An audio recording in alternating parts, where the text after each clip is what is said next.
What do you think of the name? What do you think of the name Saturday Semantics? I literally, I literally only just came up with this name today, which is pretty crazy if you think about it.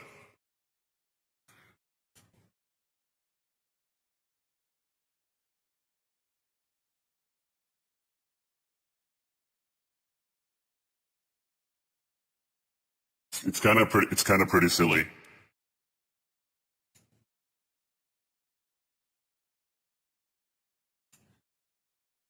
It's kind of pretty silly if you think about it.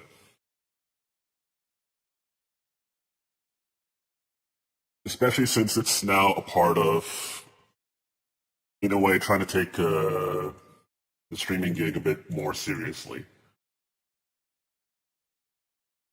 Because I kind of have a lot of plans that I want to do with the streaming channels, and especially with the YouTube. I kind of have a little bit of a direction I want to go. I have a better direction I want to go because I started working with someone. I'm here. I was AFK. Hey, Fowls. Welcome. Thank you. Thanks for letting me know you're here. Something I'll also have to do in the future is that I'm probably going to have to start streaming a little bit earlier. But I think in order for me to do that, I have to start basically doing a thing where I just stop staying in bed. Does anybody have that? I'm guessing people have this sort of struggle with staying in bed. And if that's you, if this is you where you're basically struggling to get out of bed, don't worry. I've been in your spot before. The easiest thing to do,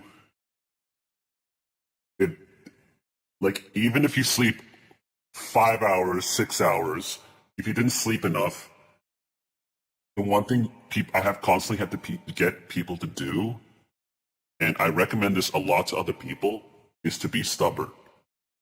Just get yourself out of that bed. You don't feel like getting up, just do it. You really just got to do it, because what that essentially trains your body to do is to discipline itself. Just got to get it back into that mindset of a mix of happiness with mental stability, with not just autonomy, but just really training your mind and your body to keep moving forward. And if you get hit along the way, that's okay. Keep moving forward. Yes, there are days where it's good to get some rest. But we are also living in an age where resting a lot can be detrimental to you. And that's kind of really important in hindsight, because I don't think people realize how much how important it is to train your body to essentially discipline itself. Training your body to do all of these things, despite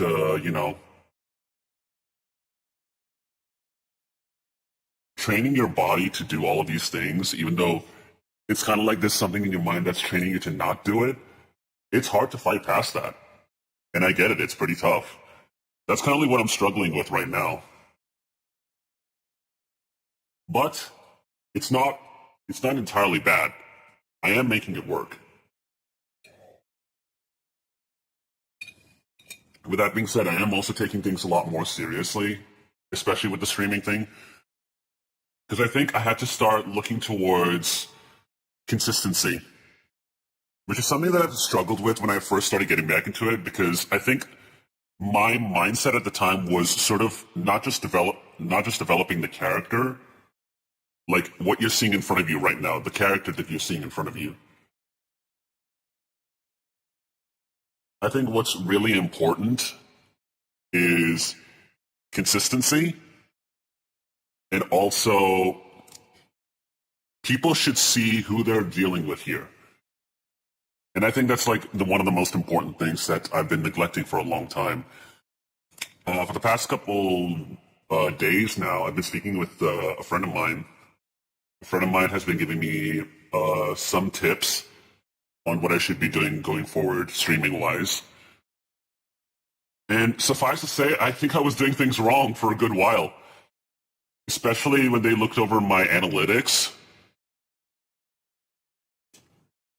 I think it was very clear after looking at that. Yeah, I'd say I'm not a business savvy person. I'm just someone that's looking to entertain. But the thing is, if you want to have steady growth as a streamer, you have to develop a little bit of a business mindset with it too. So I think it's because of that I have to start, looking at various things and then just sort of I have to start looking towards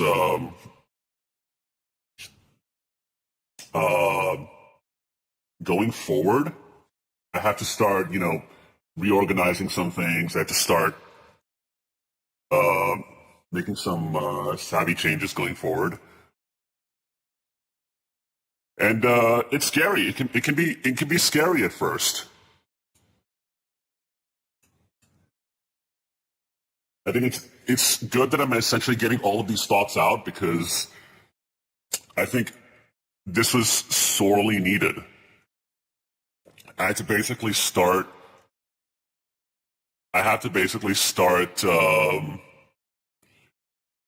really pushing it. So anyways, how is everyone doing in chat? I'm wondering who is in chat. If anyone's in chat, hello. If you're lurking, good to see you. I'm glad to see that you're still watching. I'm thankful to everyone that is watching my streams. If they come and go, even if it's just for a little bit, I'm thankful to everyone that is here watching me and enjoying my content. And also, if there's something in this stream that you like, you are more than welcome to clip it and share it around everywhere. Yesterday, for those who don't know, we reacted to the Goddess of Victory Nikkei live stream, which was about the summer event. I am super, super excited. I am so excited, honestly. I am so excited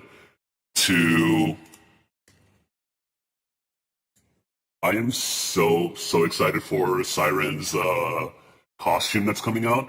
I'm also pretty excited for the two new units that we're getting, Marciana and Cinderella, which is pretty cool. I will say, I wasn't like when I first saw Cinderella, I wasn't sure what to make of them. I did find their story pretty tragic. Because what happened was I played Old Tales first, before I finally got to play through Overzone and Red Ash. Red Ash helped me understand Cinderella's character a little bit, but it also put so much into context on what was going on internally during Old Tales. This was incredibly tragic. And then the fact that she was able to help Anise in main story come to terms with herself. I will say, she helped me love Anise. And Anise in that game would actually become one of my biggest influences now. She's right now my number one favorite character in the entirety of Goddess of Victory Nikkei. I do love the other counters as well, but Anise is what made me want to keep playing this game.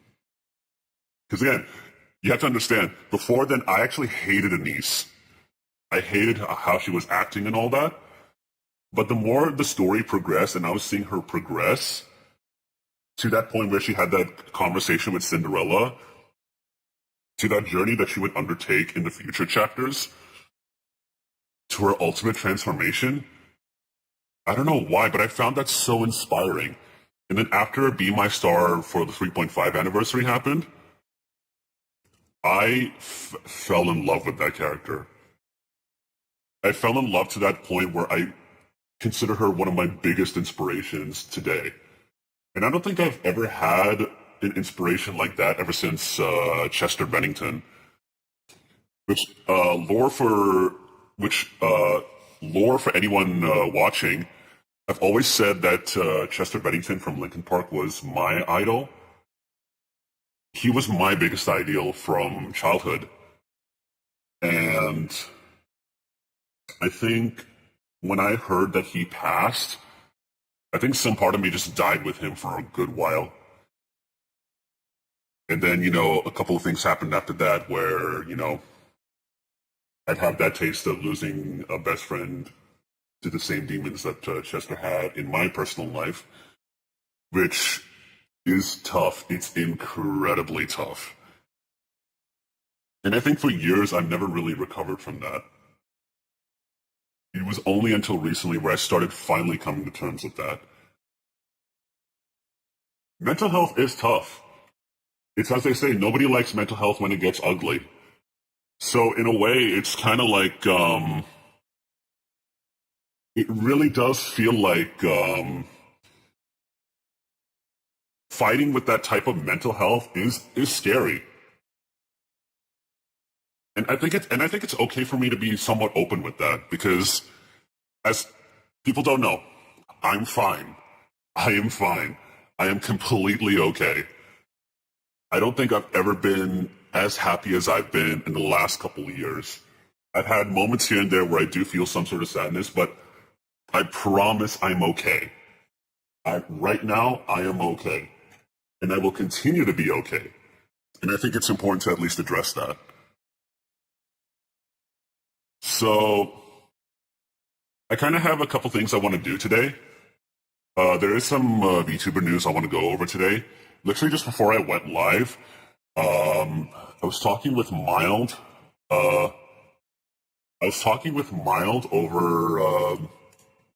some different VTuber stuff. And we talked about some stupid shit that we've seen on the timeline. Also, I didn't react to this song yet that he linked me. It's a Kasane Teto song. For those who don't know, I recently started falling in love with Vocaloid again. I started falling in love with Vocaloid again because for a period, I hadn't listened to a lot of Vocaloid in years. I think I started getting into it again after I met Fowls. So like after I met Fowls and, she showed me some Vocaloid songs again and I started listening to them more. And there was also a friend of mine, there was also one of Kim's friends who basically made their entire thing Miku related. I started getting into it again. I heard your name. Hi Miles, welcome. We were just talking about a thing that you showed me, which I purposely didn't react to it yet because I kind of want to go over it on stream first. So let's quickly have a look at it. You got it right here.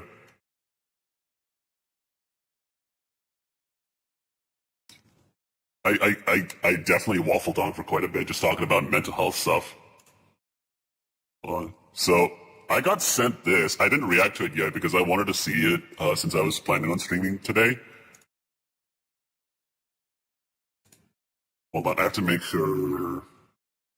Hold on, I have to make sure that there is audio so that other people can hear it. Here we go. Right. Let's play. Wait, what the fuck?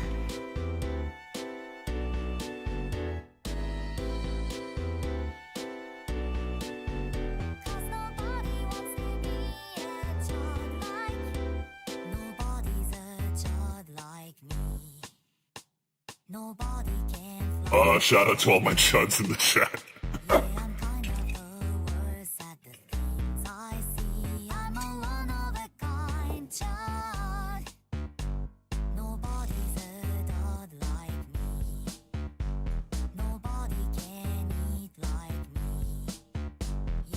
Wait, does that mean we're fat?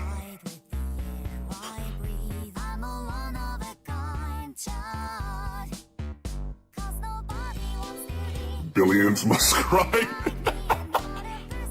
It's okay, we can cry together. We can cry together, just you and me. And anybody else that feels this way.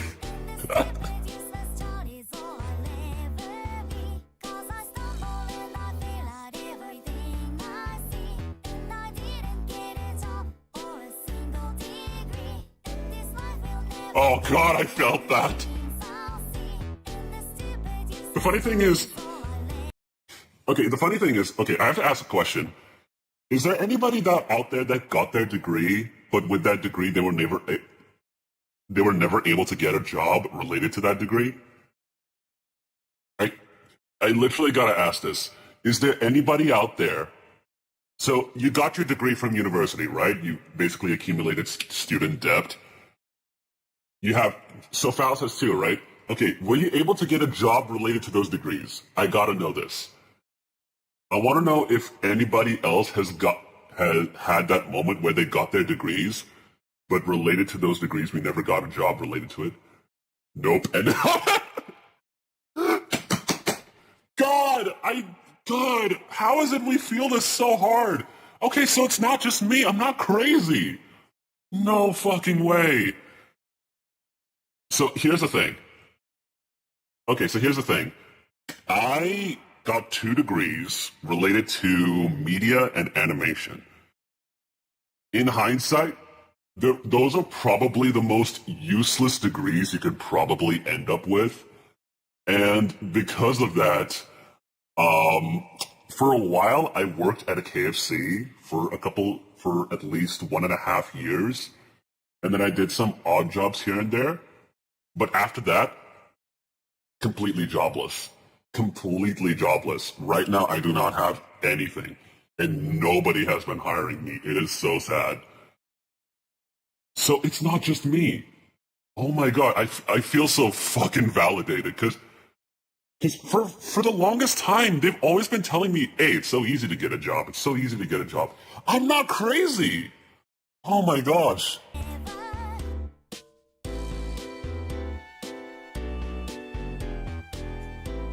Listen, we can all cry together over this.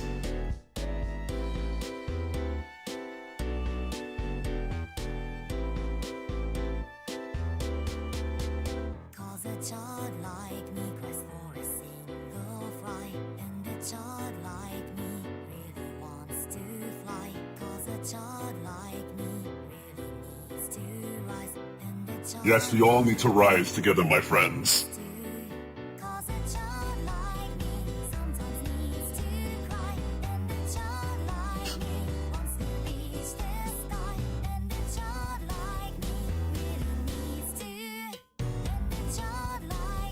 I love the cowbell in this.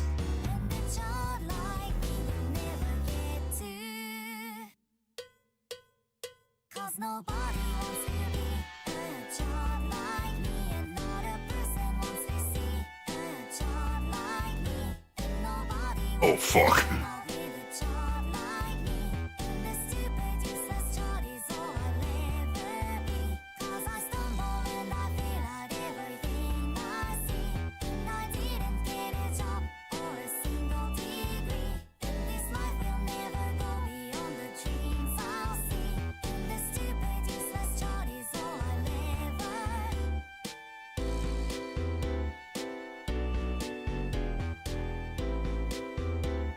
Considering that we now have proof that companies will put out ghost openings, yeah, we're hiring. Look at all of them. Wait. Oh, hi, Gooby.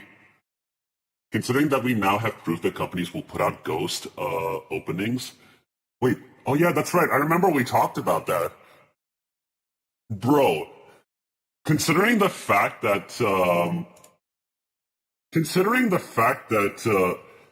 oh my God.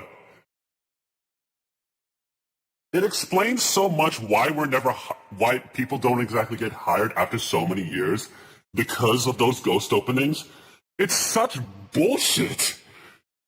It is such bullshit right now, man. It's kind of like now the only way to get hired in a job is basically you have to know someone that works at a place that you want to work at. They got to put in a word for you, and that way you can essentially have something. But apart from that, if you're trying to basically do it on your own, you're fucked. Scratch that. They do hire, just not their own citizens. Don't even get me started. I remember one of my friends who worked at a Domino's. He gave me the place, and I remember I went in with my resume because apparently they had some like Bangladeshis that were working there, and they basically took my resume. They never called me back. Apparently, from what I heard, that they basically hired more Bangladeshis after the previous ones left. We have a similar problem like this in Australia. It's not even funny. I wish I was joking. Oh yeah, there is also this I want to look at. I never got to watch the Supergirl movie. I know it's out in cinemas now. Actually, raise of hands. Has anybody here seen the Supergirl movie? The live action one, not the cartoon animated one. Who here has seen the Supergirl movie?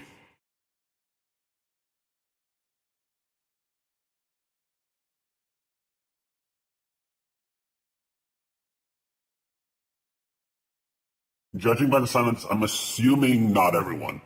I'm assuming not everyone, because that's okay. I will at least recount a little bit, even though I've never watched the movie. I just know things about through excerpts and all that. Modern superhero media no longer interests me. Yeah, because they made it this way. They really made it this way. Because I think people have because I think people know that I really love the Dark Knight movies. I love the Sam Raimi Spider-Man series. And from what I heard, the new Spider-Man movie is coming out. I may watch that, but I'm still kind of wishy-washy about that. Because I think my last superhero movie was, I think, Spider-Man No Way Home. Yeah, it was Spider-Man No Way Home, and then the Matt Reeves Batman movie. And I thought those two were pretty good. After that, I don't think I've watched anything else except maybe The Boys. I didn't watch season 5 of The Boys because I knew it was going to be trash after season 4, because even I was finding season 4 to be trash. Superheroes is supposed to inspire you to be better, and the only ones that actually do that anymore are the Spider-Man films. So true! And technically, the Batman movies also try to inspire. The Batman movies and the Spider-Man films, those two especially, are the only ones that I know do that. I don't think the new Superman did that, if I'm not mistaken. Even though I basically talked about the cartoon animated show, My Adventures with Superman and Lois, even though I thought that was pretty good, I forget if it also did the thing where it's like it inspires you to be better, because I think it was more focused on the dynamic between Superman and Lois. Apparently the new James Gunn Superman was good. Some people have said it was pretty good. I haven't seen it. I might watch it at some point. I kind of skipped out on it because I was going through a little bit of that superhero fatigue. Um, but apparently this new Supergirl movie kind of fucked it up. I think it might be down to the marketing. Because apparently from reviews that I'm hearing, most people are saying that it was boring. Like, it was mainly boring, but the Guardian films are actually pretty good. I do love the Guardian films, and I do like how it ended. I'm not really excited for Avengers Doomsday because I'm wondering how they're gonna fuck that up. Oh, that's right. Deadpool and Wolverine. Deadpool and Wolverine was also pretty good. Not as good as the first two, but that one was also really good. So I am curious to see what people are saying about Supergirl. Oh no. Oh no.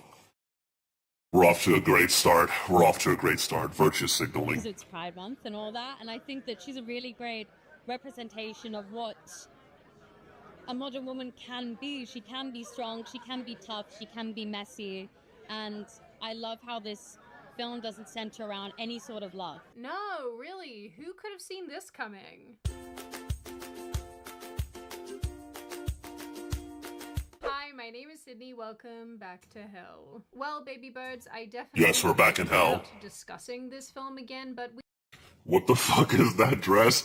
I don't know. Have you seen Met Gala? We are going to, because it really is the gift that keeps on giving. But really, I wanted to wait and see how Supergirl would actually do in cinemas before saying anything and weighing in, because I was seeing a little bit of chatter that it was going to apparently do okay. But as most of you can probably anticipate, that is not the case at all. It's done really quite badly, and for some reason I find that quite humorous. If you're not up to date with this drama, a new superhero movie called Supergirl, starring Australian actress Millie Alcock, was I'm so sorry, guys. I am so sorry this is what's coming out of my country.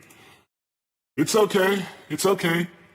I'm sure they'll fix it. I'm sure they'll fix it. out in cinemas Maybe. on June 26. The film follows the story of Kara, an alien and the cousin of Superman, as she navigates revenge and betrayal and goes on a journey to do something to someone somewhere. They made The funny thing is, she doesn't look that bad, but I just don't think for Supergirl she was the right fit. her very cool, you know, very, very punk rock. She doesn't care and nobody understands her. It's probably worth noting that the storyline here revolves around sort of a sex trafficking ring, because the primary bad guys are all male space pirates and kidnap women and girls from across the galaxy, specifically to sell/force them to be brides in order to continue their all-male society/race. So it's Mad Max. It's a bad Mad Max. Got it. The primary bad guy, Krem, hurts Supergirl's dog with a poison blow dart that only he has the antidote to, and that's what sets our story in motion. I will not lie, you could Oh, you did not do that to the dog. You did not do that to the dog. pay me to watch this film. I'm sorry. In the days leading up to its you Wait. could not pay me to watch this film. I'm sorry. In the days leading up to its official release, many influencers and critics were giving the film positive reviews, suggesting that it was refreshing and interesting. Then, at the film's premiere in New York on June 22nd, our friend Wait. Oh. What is that? Okay. Can I just say, a lot of times when we're seeing Hollywood celebrities dress up in a certain way for like red carpet premieres, why is it a lot of them look so pretentious? I'm sorry. Like, can nobody just dress normally anymore? Like, look at the average person, right? They all dress very normally. They don't do these like extravagant dresses like this. This just looks like they cut up a latex suit and then just designed a Met Gala type suit for dress for this. I just don't get it. Just dress normally. Just wear a shirt and then maybe like a nice looking jacket and then like some denim looking pants. Done. You're done. That's all you really need. You don't need to go so extravagant.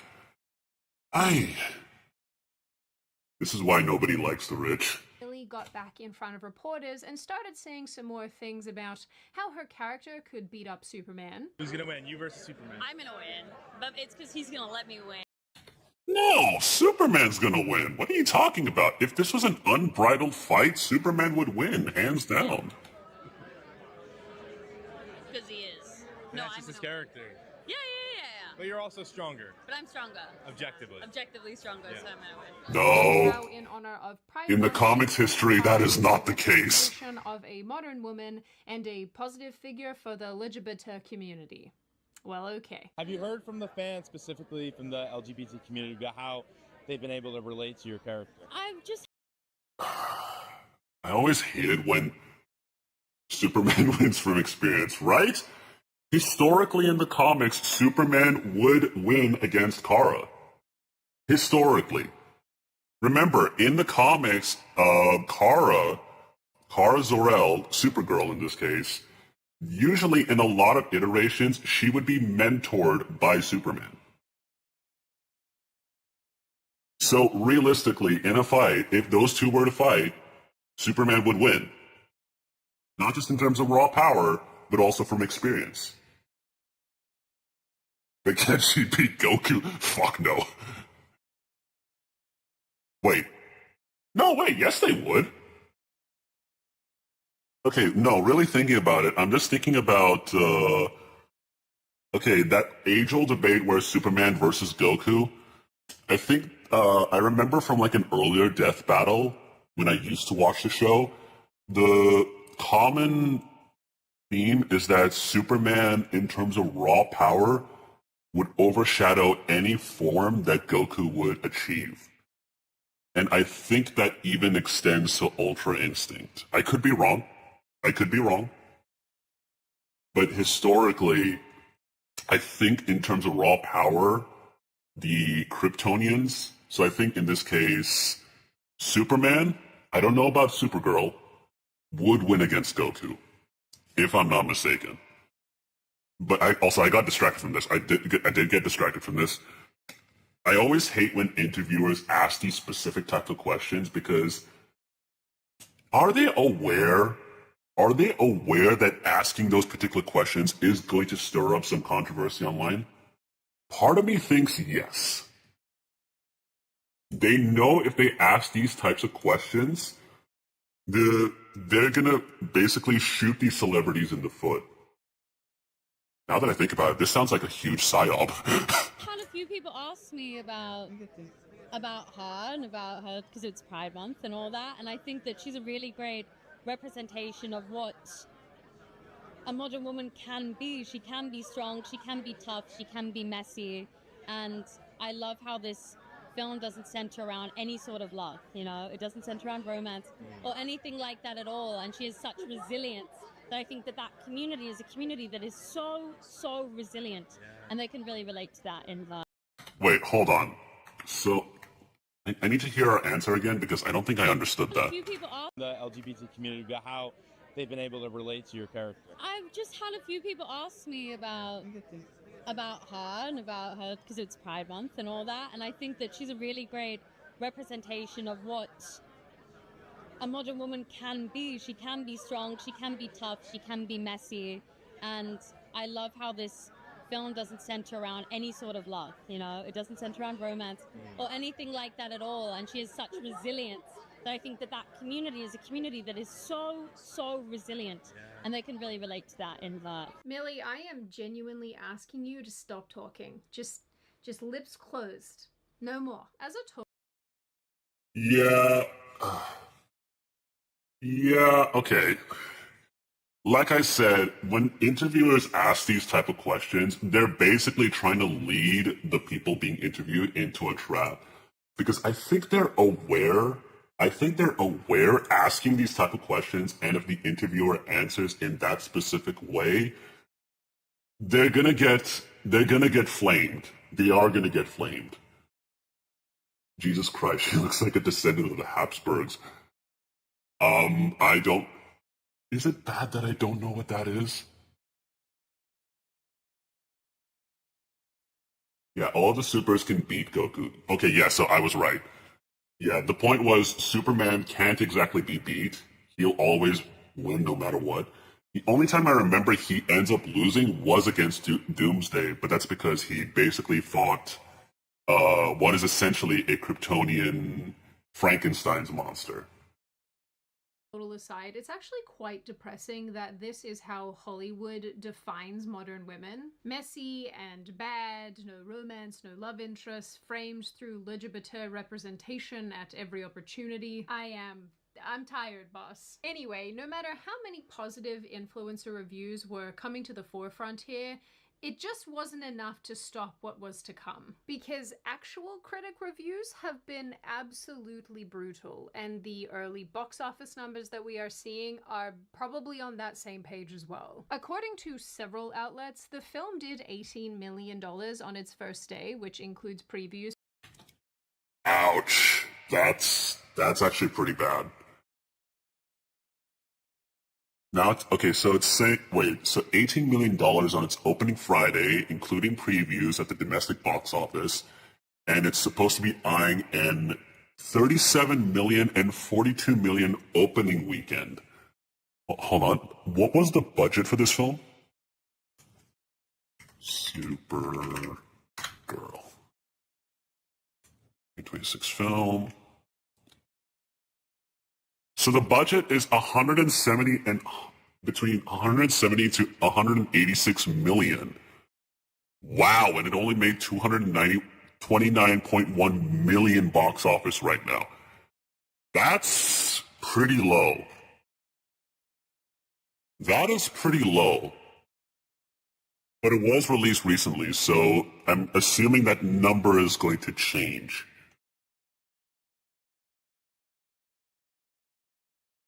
By June 20, box office projections had fallen to 40 million, lower than the DC Extended Universe The Flash, which opened at 55 million.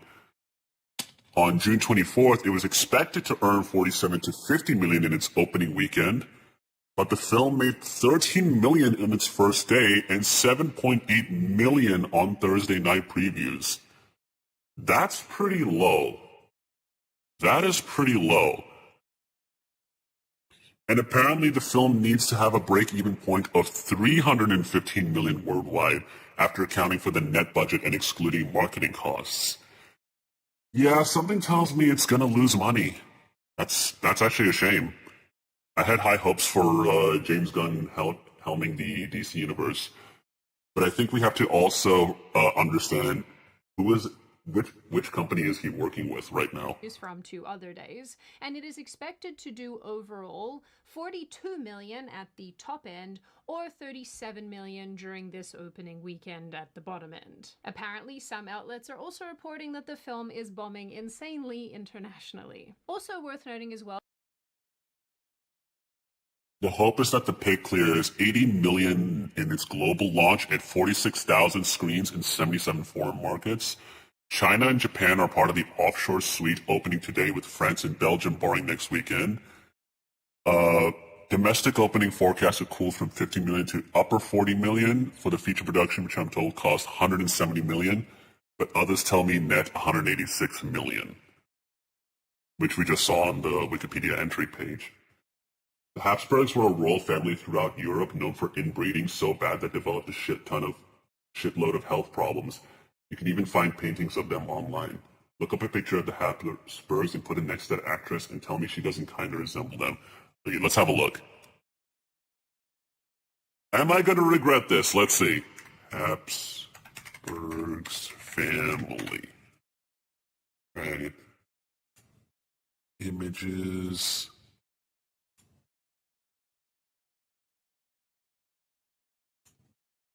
Oh. Okay, Mild, even I think that's a little mean. Even I think that's a little mean. Oh, good God. they're also reporting that The funny thing is there is attractive Australians. I'm sure there's other Australian actors that would be more suited for the role for Supergirl and could probably do a good job with it. I just don't think this one was the right fit. is bombing insanely internationally. Also worth noting as well that the film had a 100. Also, I did hear that Lobo was in this. Did Lobo end up being played by Jason Momoa? $175 million. Hold on. I gotta check if they did, hold on. I gotta check the casting real quick. Let's see. Okay, yeah, so they did get Jason Momoa as Lobo. Apparently he was like the best thing in the film. Production budget, although this could be as high as $186 million. $186 million for something that gives people depression or puts them to sleep. Very on brand, Hollywood. Very on brand. Although I will say that there is an infinitely cheaper way of getting to sleep and staying asleep, and no, it's not watching Supergirl. It actually happens to be the sponsor of today's video. Oh, great ad. And that sponsor is Beam. Let's take it away. If you are anything like me and have trouble winding Alright, we're gonna go through the ad together. Let's read the chat real quick.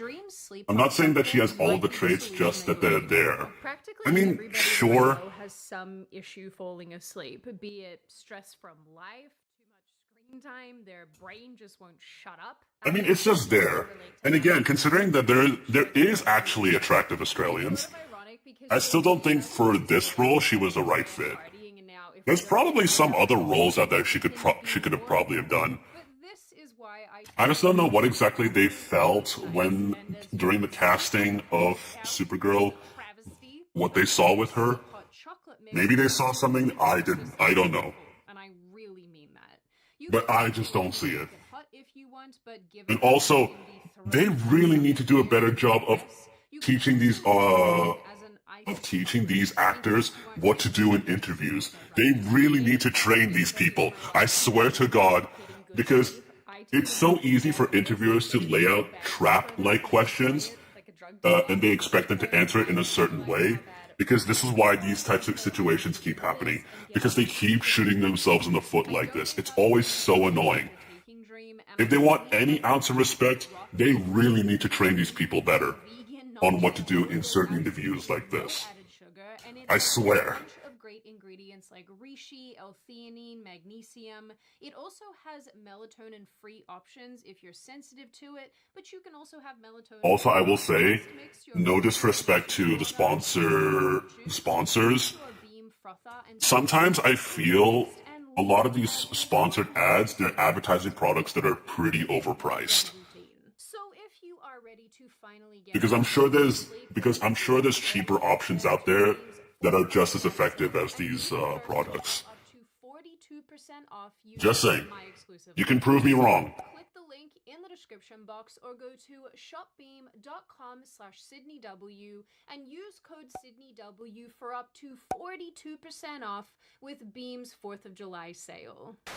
And just to put all of this in perspective, because numbers are boring and terrible, a $37 to $42 million opening for Supergirl would rank among the most extremely disappointing releases for big budget superhero films in recent years, especially post-pandemic. Because, as you all know, the big sneeze changed things drastically with movies. Okay, I need to point this out. What the fuck is this? Can somebody make like a meme face out of this? I'd probably take this one shot. I would probably take this one shot over here, and then I'd post it in my Discord server as an emote. Because you can't make this up. This is the derpiest Supergirl I've ever seen. I think that they are trained just not for answering questions the public wants to hear. It's what Hollywood wants to hear. Yeah, they'd probably have to shift that approach. It's not that they want Hollywood to hear it, it's that they want the public to hear it. Because right now, the public doesn't like Hollywood. As far as I know, they don't like Hollywood. It's a common fact. I mean, the fact that there's a famous System of a Down song out there called Lost in Hollywood, I think it's obvious. I mean, it's absolutely not the worst performance, but given the IP, the marketing, the connection to Superman, it's really, really, really not great what is going on right now. Not for these people. It's also sort of funny when you compare all of this to other big budget superhero films that have tanked, like The Marvels and The Flash, which people keep referencing all. Wait. Okay, see, like, over here now she looks nice. Over here now she actually looks somewhat decent. Big budget superhero films that have tanked, like The Marvels and The Flash, which people keep referencing all over the place. Both movies are considered to have bombed, with The Marvels debuting at $46 million and The Flash opening at $55 million. Supergirl could possibly be worse than both, which is absolutely insane. But my little... But is it worse than Batman and Robin? Is it worse than Batman and Robin? Maybe. Chickadees, this is not even the worst part. No, it is not. Like I mentioned, the reviews here are absolutely so brutal. Hold on. We're at a...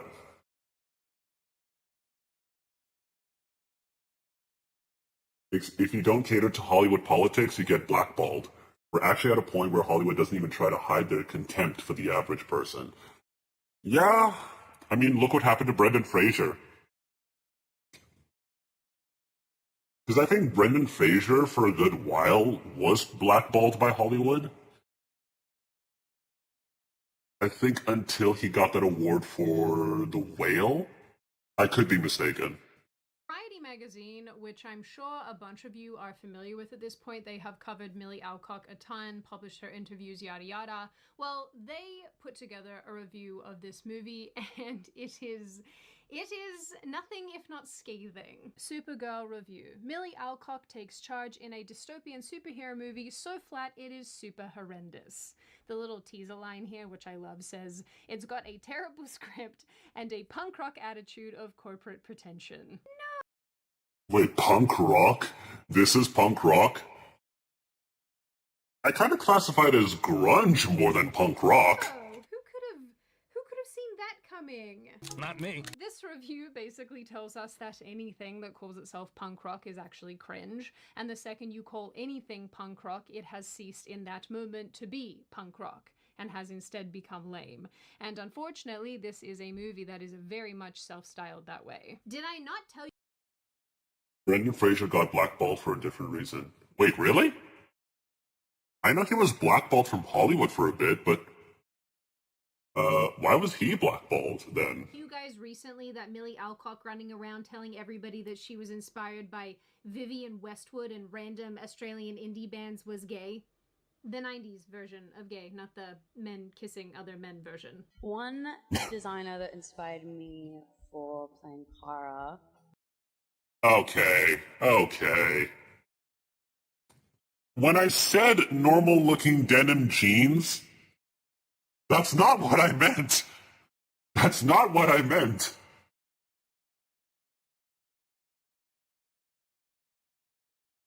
Like, the jacket, okay, too many buttons over here, but the pants, like, come on! Was Vivienne Westwood. She very much reflects Kara's spirit. Vivienne Westwood? Really?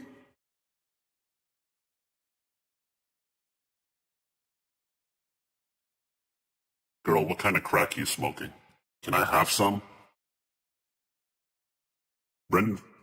Oh yeah, that's right. No, no. That's what I was talking about. He got blackballed because a director molested him. And when he came out with his story, they basically threw him under the bus. She can't afford new pants because her movie didn't do well enough. Oh dear God, Fels. That was brutal. Celebrities pay thousands of dollars to look homeless. Do we call that manufactured homelessness? Really think about it. She's very rock and roll, very punk, very anti-authoritarian. Well, this reviewer agrees with me.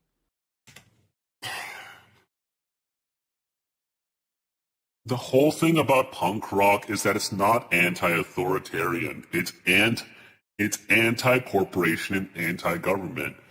And also shock for the sake of shock. It's meant to offend. It's meant to basically break social taboos. And then somewhere along the line, that sort of message has changed over the years. And of course he does, because I'm right. He also calls out how this movie thinks it's really edgy and cool. This just doesn't feel punk rock to me. It's like they looked at what grunge looked like in the 90s, and they were basically like, that! We want that for our Supergirl film. Let's do that! And of course he does, because I'm right. He also calls out how this movie thinks it's really edgy and cool, but it really isn't, and generally takes aim at everything and everyone, making fun of how there is functionally no storyline in this movie, that there is so little of anything meaningful in this film, that there isn't even enough of a plot for the story to even make it convoluted. It can't be convoluted because there's not enough plotline here. He makes fun of the Supergirl backstory, her enemies, her allies, and then he takes aim at James Gunn himself, saying, Gunn was right to want to take the comic book genre back to well-structured screenwriting basics. So what has he done in his second DC outing? He's given us a comic book movie with the worst script I can remember. And this theme just basically continues with most. Okay, so here's my question.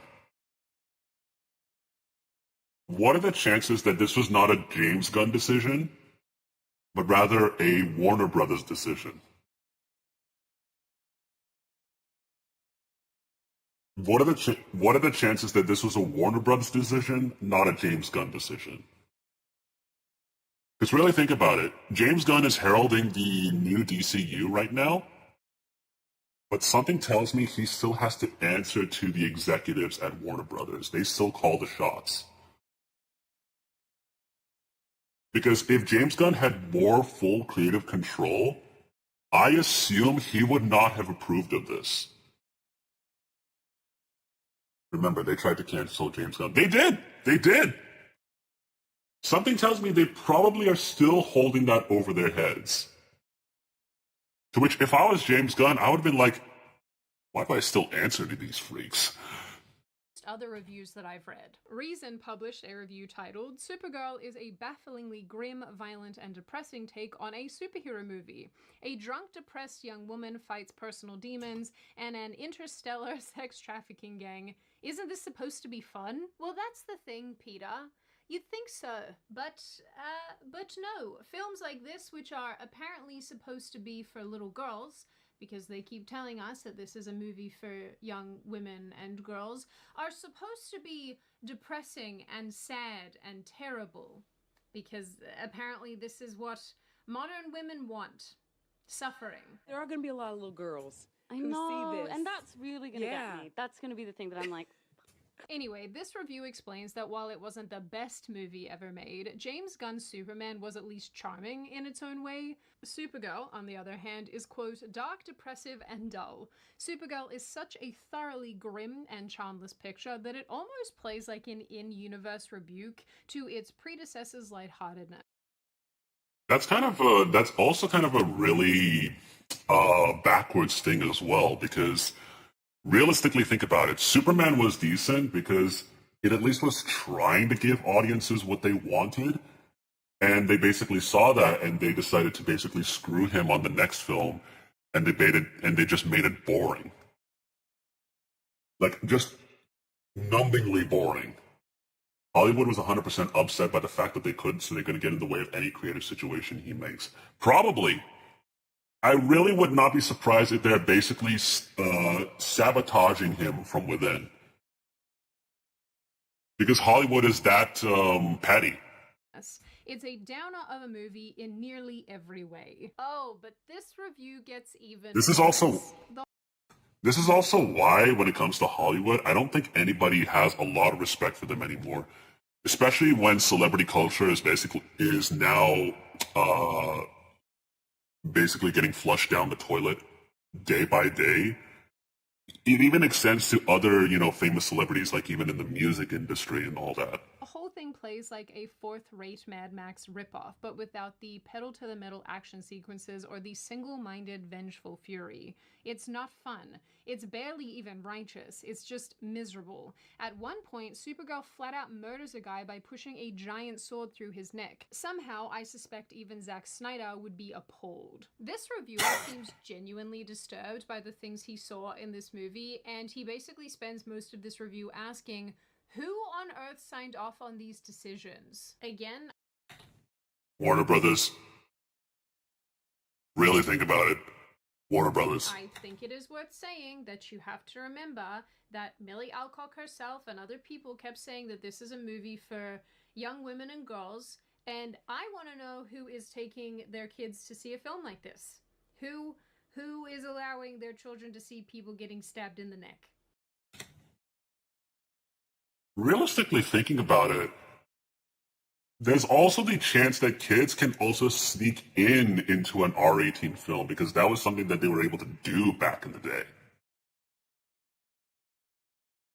So, realistically thinking about that, there's possibly a chance there's some women out there that don't let their kids see these films responsibly, but they're probably going to find a way to basically sneak out, go see the film, sneak into the theater, probably get past, cinema security and all that. It's still possible. I don't know if they've cracked down on this as much as they do in other countries.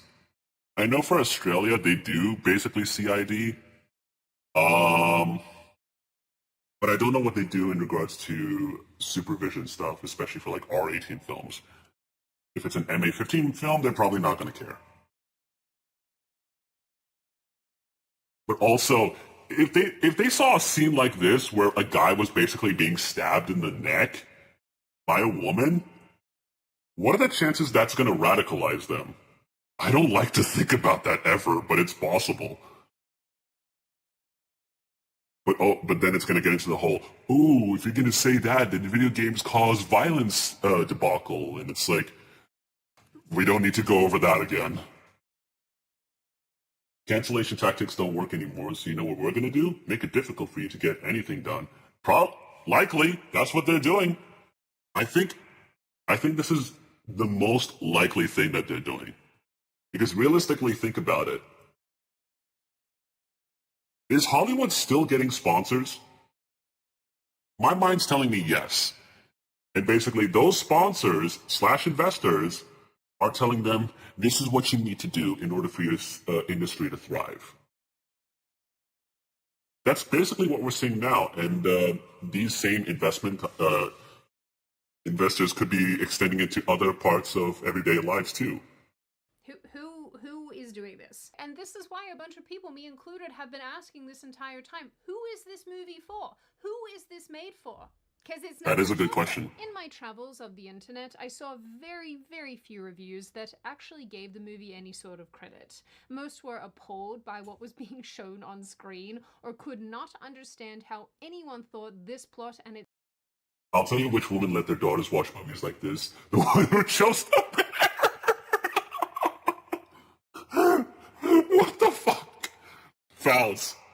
Would you rather be in the forest with a man or a bear?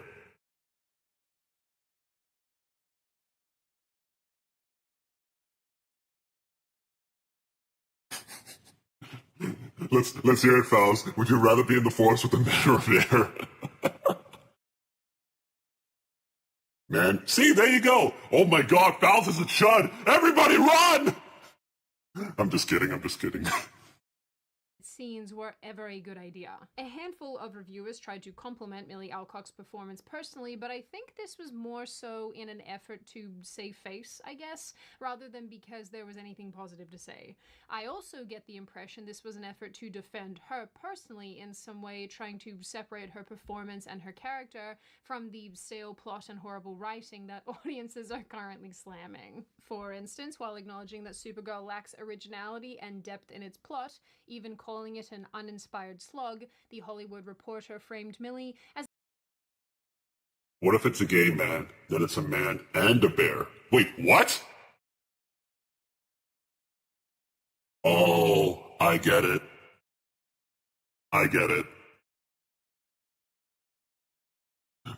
That's fucked up, Mild. An appealingly punky protagonist. Oh, she is so punk rock. One film critic from The Guardian seemed to be more preoccupied.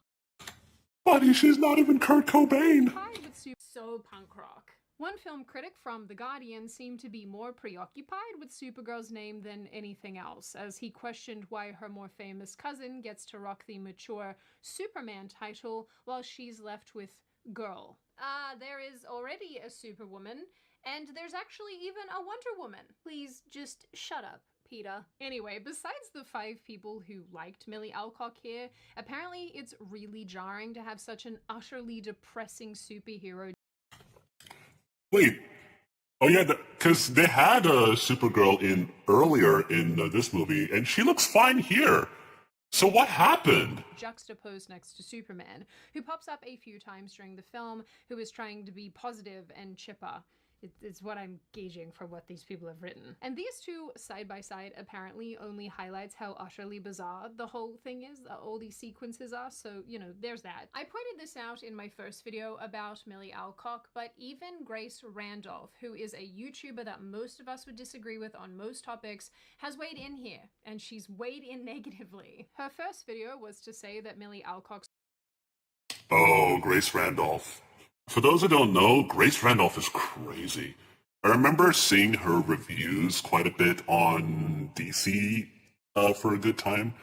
And I know she was glazing the hell out of Zack Snyder's Justice League for a little bit. And going against, like, Warner Brothers after, they're trying to basically do the whole restore the Snyderverse deal and all that sort of stuff. She got crazy. She's a pretty crazy reviewer, and she probably makes statements that even I would personally disagree with. But I'm interested in seeing what she has to say here. Comments were not great, and that her handler.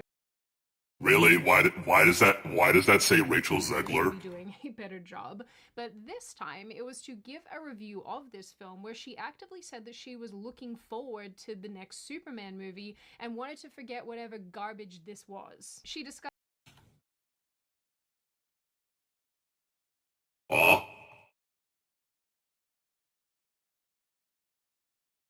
Raid incoming. Wait, what do you mean raid incoming? Mild? Mild? What's going on? What are you talking about? What are you talking about a raid for? Is it the Zack Snyder fans gonna be? Is it the Zack Snyder fans gonna be like, pounding my ass? Oh God. Oh God. Oh God. Okay. So hold on. Holy shit, prepare. Hi, Smug. Oh, hi. Hi, how's it going? Welcome to the stream, Smug. Okay, what's going on? Oh shit. Smug Suck, thank you for the follow. Welcome to being a fellow Anomatron. We hope to see you around more. Oh, fuck, how do I... Hold on, my fucking... Oh, God. God damn it. God damn it. Hold on. I can't see my chat. There we go. Sorry about that. You need to prepare, lock in. Oh, I'm sorry. Let me continue. There's a scene where Kara is drunk, pees, and then goes Hello. to bed. Hello, Akka. Welcome to the stream on YouTube chat. Hello. How you doing? She said that it's super hard to feel anything about Kara's How you doing, Smug? because he's so obviously bad CGI. Hopefully you're having a good day. We're just reacting to the Supergirl review. Every movie has to be some sort of... Also, I see Akka figure in YouTube chat. Welcome. Beep, beep, beep, beep, beep, beep, beep, beep. That sounds really weird with my voice filter. I apologize. Feminist manifesto. Not every movie and show about a female character needs to also double as a feminist manifesto. What the fuck? What the fuck? Huh? Pippa? Hello? What the shit? Hi! Holy shit! Hi, what's going on? Oh my god! Holy fucking shit. Holy shit! Miles, what did you do? What the fuck did you do? Oh shit. Hi, how's it going, everyone? Pippa, thank you so much for the raid. Holy shit, I am fucking freaking out. Holy shit. Hi,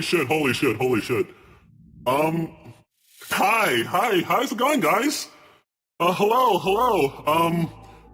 Hi, my name is Zelius. I'm a cyborg VTuber.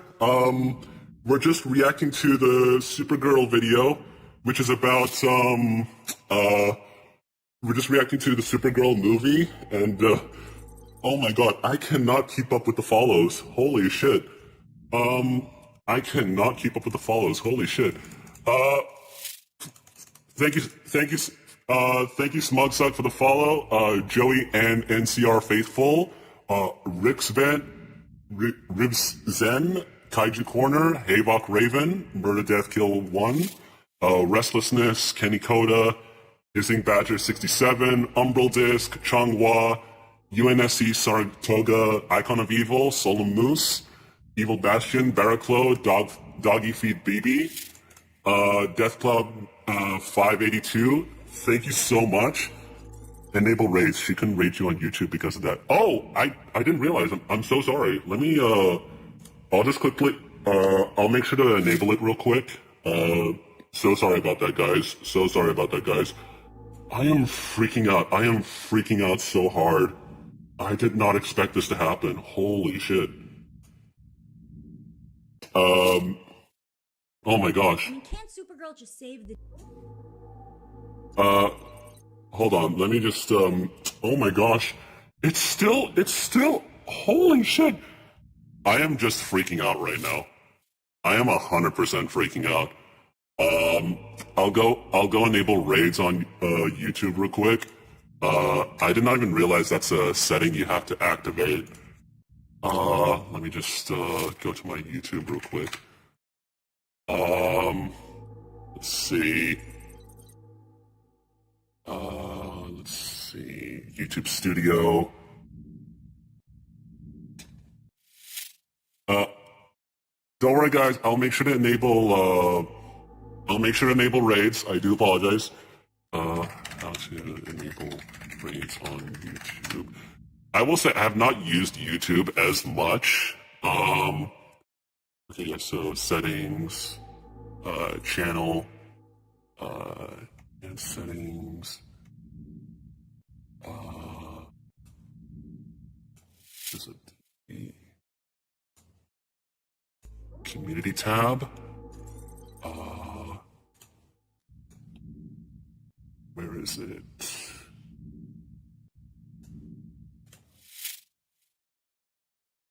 Wait, how do you enable, how do you guys enable, oh my gosh. Thank you so much for gifting a sub to Mild, Welder Zach. Beep, beep, beep, beep, beep. Holy shit, I am freaking out. Oh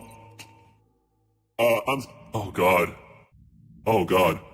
How do you enable raids on, does anybody know how to enable raids on, YouTube?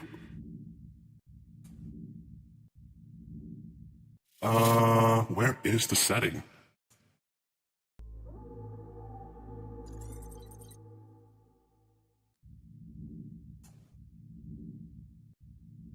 Yeah, how do you enable...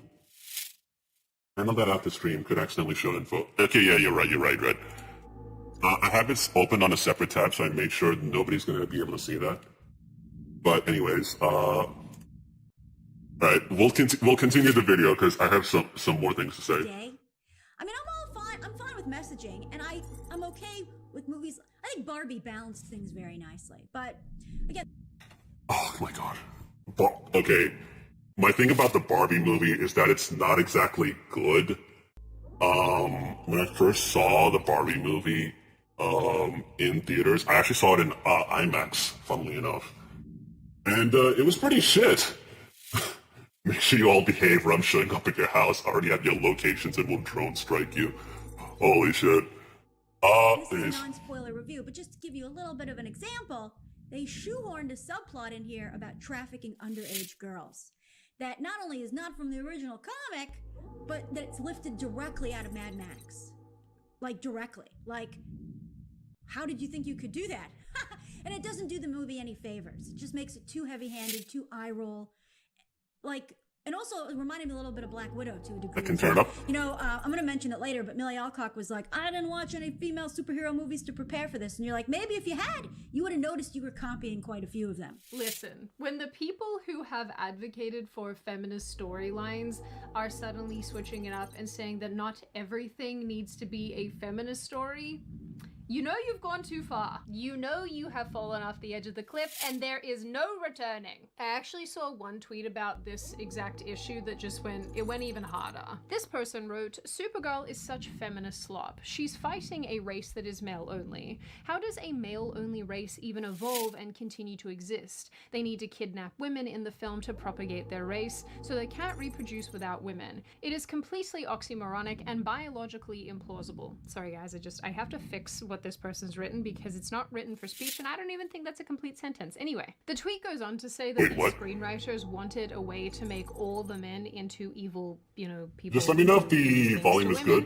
For political reasons. I like your robo voice, it's neat. Thank you so much. Thank you so much. I really appreciate it. And the whole thing just comes off as an overly forced feminist power fantasy. So everybody is in agreement then, joined by the mutual hatred of this film. One of the other things that Grace Randolph really hammers on too is how Supergirl stole so much from other movies, how the jokes are the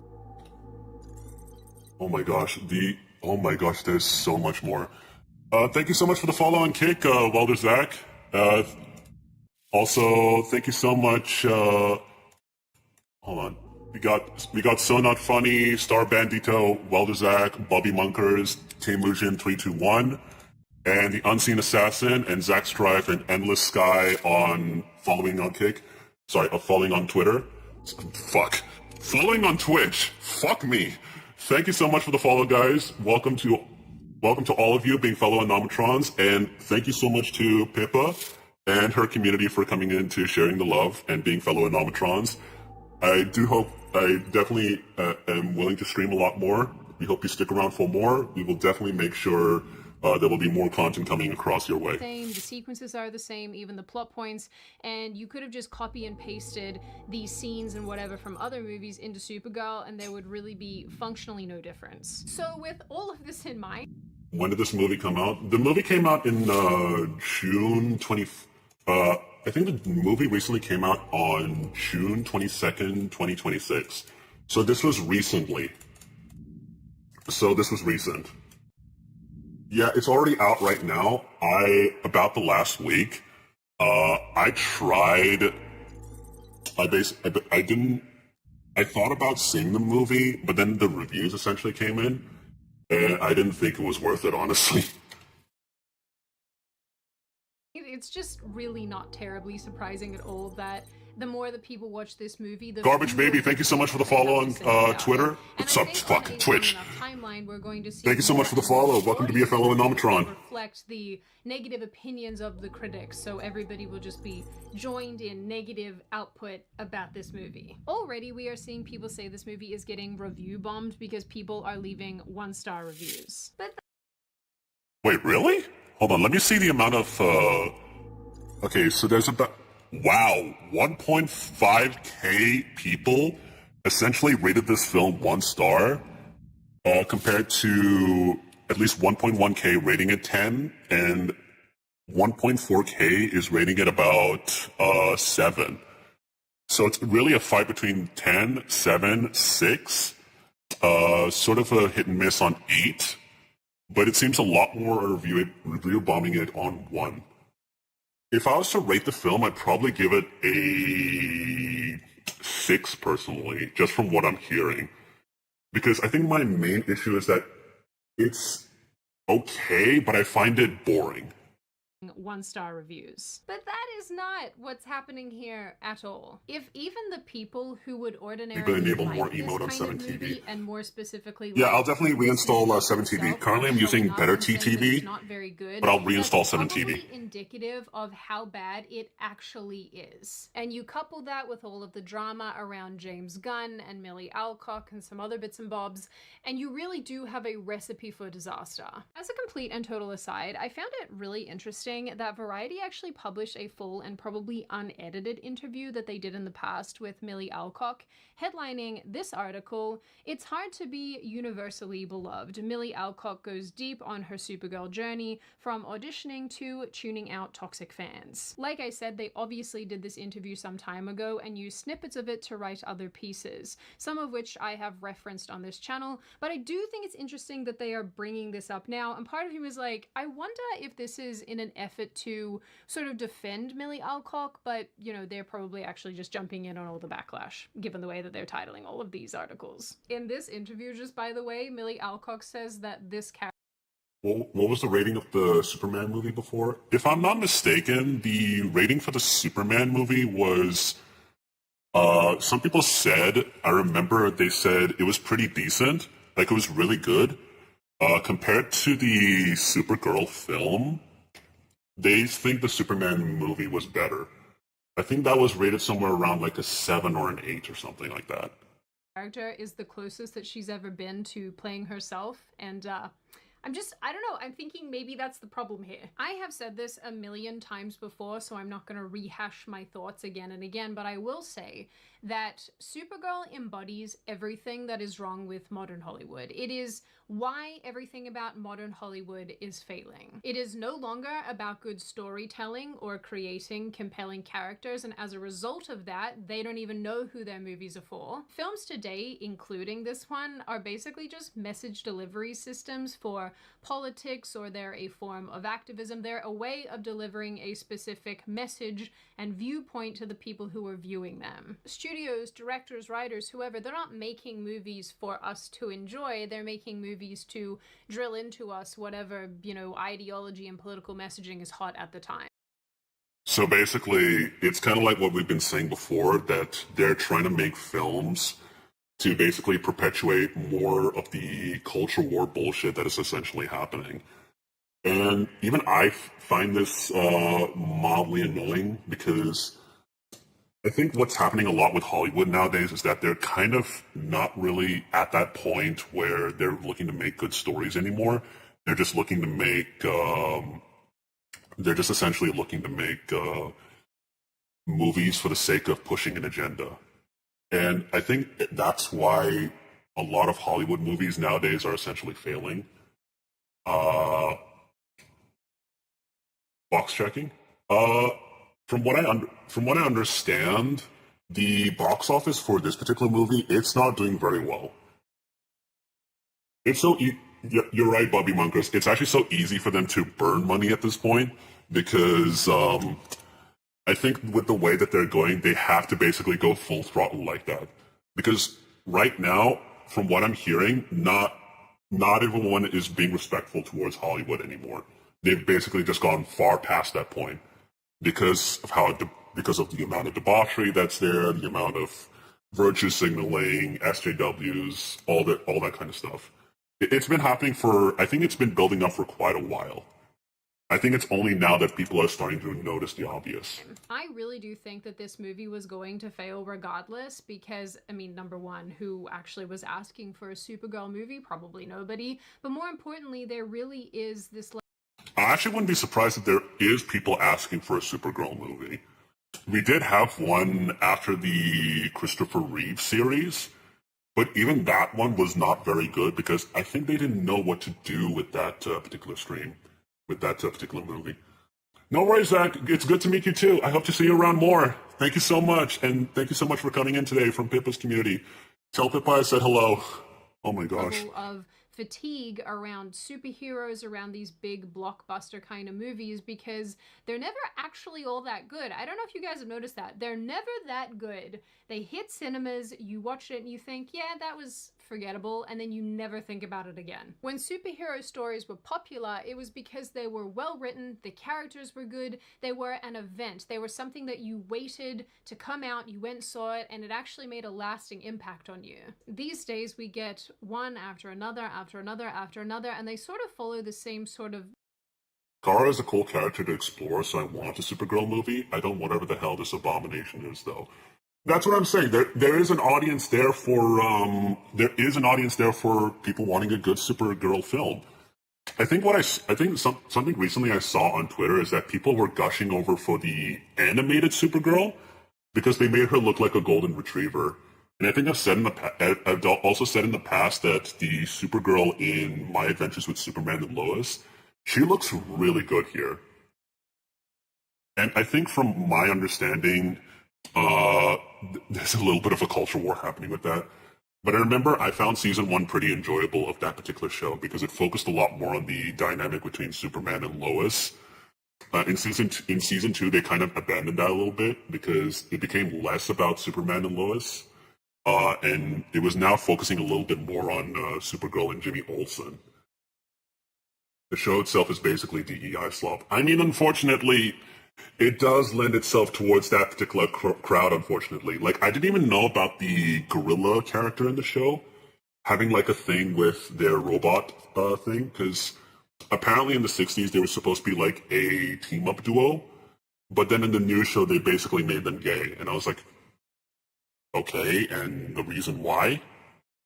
No reason was really given, and I just found that really stupid. Storyline and trajectory, they sort of have the same cadence and tone and whatnot, and once you've seen one of them, I sort of feel like you've seen them all. Now, granted, I realize that I may not be the primary target.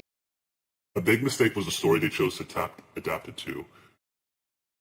Yeah, Godzilla Grodd being gay for the brain is so stupid. Yeah, like, I didn't understand the point of that. Like, even I was questioning it a little bit when I saw that in the show. I was like, okay, what's the reason for this?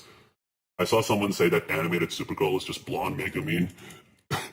Somebody redrew the frame where Supergirl is, and they managed to draw Mordred from Fate Apocrypha, and Saber from Fate Stay Night over that frame of Supergirl where she's like, I want you to be my mate. And I was staring at that, and I was like, oh my gosh, she really does look like Saber. demographic for these films, but I've still really liked a bunch of superhero movies over the years and looked forward to them being in cinemas, like Wonder Woman, for example, and Guardians of the Galaxy. But I would never, even in years gone by, have gone to see Supergirl, and everything right now. It's getting late. I have to head out. Have a good night. See, no worries, Unseen Assassin. Thank you so much for coming in. I hope to see you again very soon. Thank you so much for dropping in. Just feels so uninviting and unappealing, especially reading through all of these reviews that relate to the characters and the storyline and everything. It just seems like such a dumpster fire. I will say as well, I am a little surprised that this movie seems... If they adapted the Supergirl from the show into a standalone movie without the slop, then it would sell tickets like hotcakes. It definitely would. It definitely would, because I know people would want to see that more than the version of Supergirl that was released. Which I feel like it was less of a James Gunn decision and it was more of a Warner Brothers decision. Honestly so much worse than I was anticipating. Like, I really mean it when I say that these reviews went so hard. Anyway, in the end, I'm just not super sure how many more movies need to implode like this for Hollywood to see that what it is doing is not working. People have fatigue. They are tired of bad storylines. They are tired of over-reliance on special effects and CGI. They're tired of crappy characters and don't tell them that. And they're tired of actors and actresses getting on red carpets and lecturing everyone around them. So I don't think any of us will be surprised when this movie turns out to be a massive, massive flop, but it probably, unfortunately, won't be the last one that we see this year, and it also won't be the last superhero movie to absolutely fall on its face. Now, yeah, because I think next is going to be Spider-Man: A Brand New Day, which I'm wondering what they're going to do with that. And I believe after that is Avengers Doomsday. Those two other Marvel movies that are coming out. I don't think I'm going to watch Avengers. I'll see if I'll watch Spider-Man. My mind's telling me I'll probably just wait till it releases on home theaters. JSDS, thank you so much for the follow. Thank you so much. Welcome to be a fellow in Nomatron. We hope to see you around. And thank you so much for your support. On that note, and before I open the floor to all of you, I really got to do a reminder better. to check out Beam using the link in the description. As you know, I freaking love Beam. They're one of my favorite sponsors. Okay, so that's about it. Zendaya still being in New Day is a turnoff. Wait, do people hate Zendaya now? Do people actually hate Zendaya now? I didn't even know this.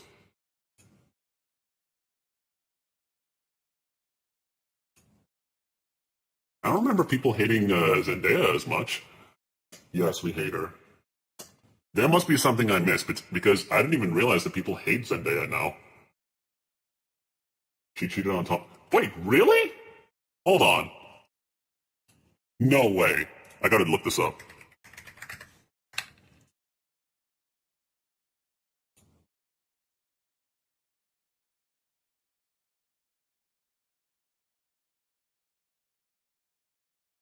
Wait, where is it? She slept with some rapper dude? No fucking way. How is it that hold on, Zendaya cheated on Tom Holland?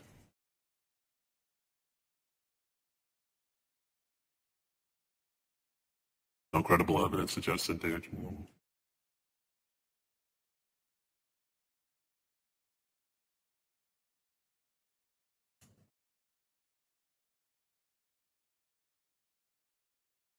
Looks like it might be false. I'm all for a little tea, but I'm also a firm believer in reading between the lines. I'm scrolling through TikTok, casually sipping my coffee, when suddenly, bam, a user drops a bombshell that leaves me spitting out my drink. Tom Holland cheated on Zendaya with me. Hold up, did I hear that right? And now we got a full TikTok drama explaining explosion shaking the internet. Here's the thing.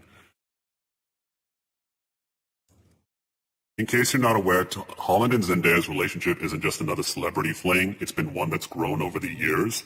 These two first met in 2016 while filming Spider-Man Homecoming, and with time, they became inseparable both on screen as Peter Parker and MJ and off-screen as best friends. In 2021, when they finally let the world in on their relationship, the world couldn't stop smiling for them. In a world where everyone's business is everyone's business, a user named Jasmine is Black alleges that Tom Holland wasn't exactly playing it faithful with Zendaya. This bombshell claim is enough to make anyone pause and go, wait, what? And not just dating. According to this TikToker, they were on a full-on relationship up until 2024. He's not loyal. So this is apparently the quote from the TikTok user. Oh, Bourbon Bisque, thank you so much for the follow. Welcome to be a fellow Anomatron. Thank you so much. We hope to see you around a lot more often, and thank you so much for your support. So I met Tom in 2020, and we were dating since 2024 while he was with Zendaya.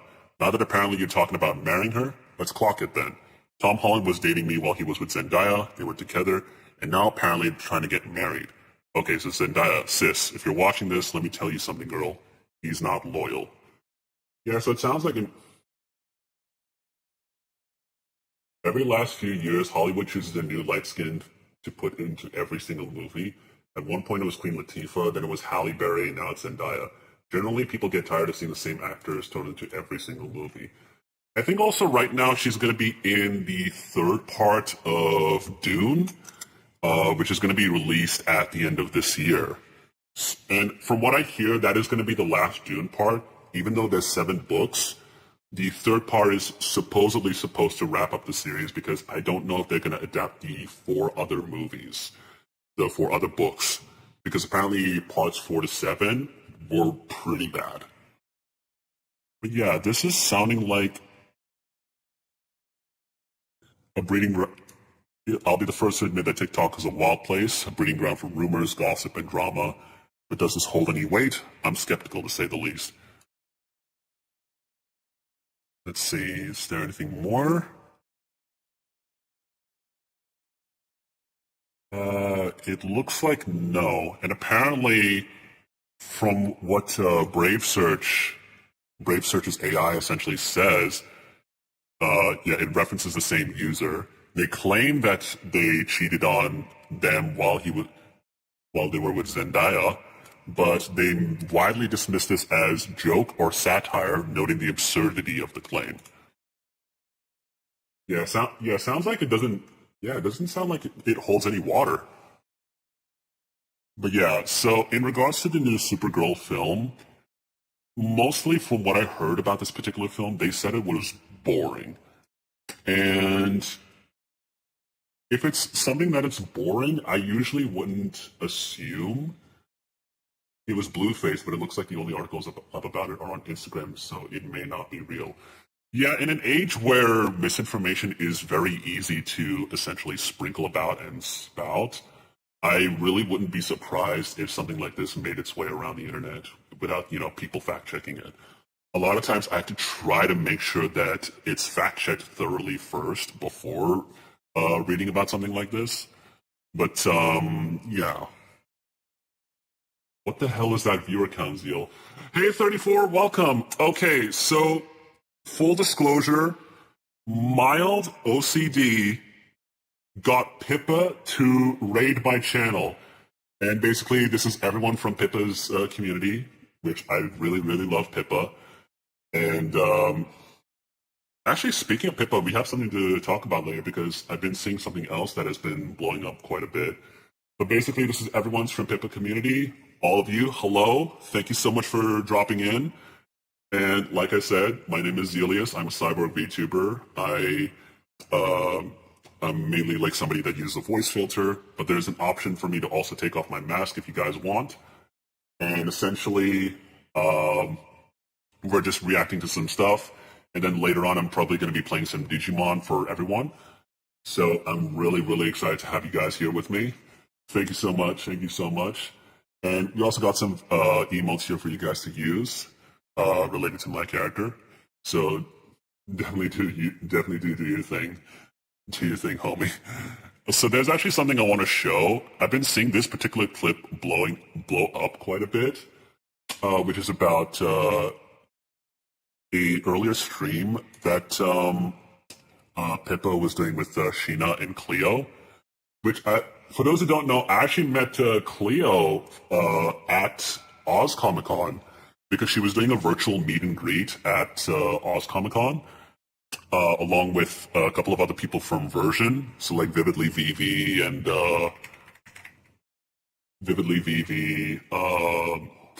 Gamma Inc., Gene Freyas, Mako. I also met Mako as well. That was actually a really, really cool meeting. So I'll quickly show you the picture of that for those who haven't seen it. It's right over here. I have to scroll down quite a little bit because I made a lot of posts about these. So I'll just use this one. Oh God, Gamma Inc. Yeah, so I actually ended up meeting Cleo at this particular event. That was actually a really cool meeting because when I first walked up, the one thing I was pretty happy about was them getting the opportunity to do stuff with Face Connect. And, she was also doing stuff with Version. I got to see this debate live. It was kind of frustrating because they were talking past each other. That's what I heard as well. For those who aren't caught up, I'll play this clip for you just so you can see what the talk is about. Yeah, well, money controls life. No, it doesn't. Yes, it does. Yeah, well, money controls life. No, it doesn't. Yes, it does. Again. Unfortunately, it really does. Considering my current situation, I currently don't have a job at the moment. I talked about this a little bit. I used to do fast food. I actually cooked fast food at a KFC for about 1.5 years. And then after I essentially got fired from that job due to staff cuts in Christmas of 2023, I essentially started doing odd jobs here and there from 2024 to 2025 to 2026. Just recently now, I am currently jobless. And having some sort of financial stability is very important. That's why usually off-stream, I'm still trying to focus on, trying to get that particular footing. But it is also kind of hard because of the amount of ghost openings that are essentially happening. Blue Blazer 9131, thank you so much for the follow. Welcome to being a fellow Anomatron. We hope to see you around. Thank you so much for your support for this particular for this channel. Thank you so much. And currently, having this sort of financial stability is what guarantees, mental stability, healthiness, and all this sort of stuff. So when essentially trying to find a job, especially when you have to fight through the possibility of ending up finding a ghost opening, it's tough. It's incredibly tough. And I hate that I essentially have been going through this for almost, I think, 4 years at this point, because I graduated out of university at the end of 2023. And it's probably the most useless degree that you can think of. Giga Draymond 6, thank you so much for the follow. Welcome to being a fellow Anomatron. We hope to see you around more. Thank you so much for your support for this channel. Thank you so much. I graduated out of a media degree and an animation degree. And even having those 2 degrees, it doesn't guarantee you a job. You'd probably land up in a Walmart or a Woolworths more than anything. Astronility, thank you so much for the follow. Welcome to being a fellow Anomatron. We hope to see you around more. Thank you so much for your support for this channel. Thank you so much. And especially graduation after pandemic is a tough time. It really was. It really was. I was lucky for a little bit getting that KFC job, but then after I was fired, I don't think I got lucky after that ever again. So it kind of had me reassessing what my skill set was and what I should do going forward. And basically, you had to really work through different strategies to guarantee financial stability. And it is tough, and it can be tough for anybody involved. And that's why adaptability is such a strong skill set to have, because you have to really observe what is the environment around you and just sort of work off of that.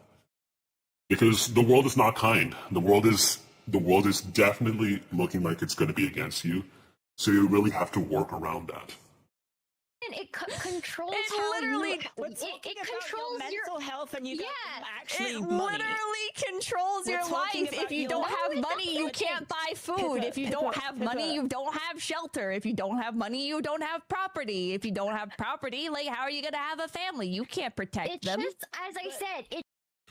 It's unfortunate. It's unfortunately true. You need to have this financial stability to guarantee these different things: housing, food, you know, momentary pleasures. Like even momentary pleasures, like visiting metal concerts or attending conventions.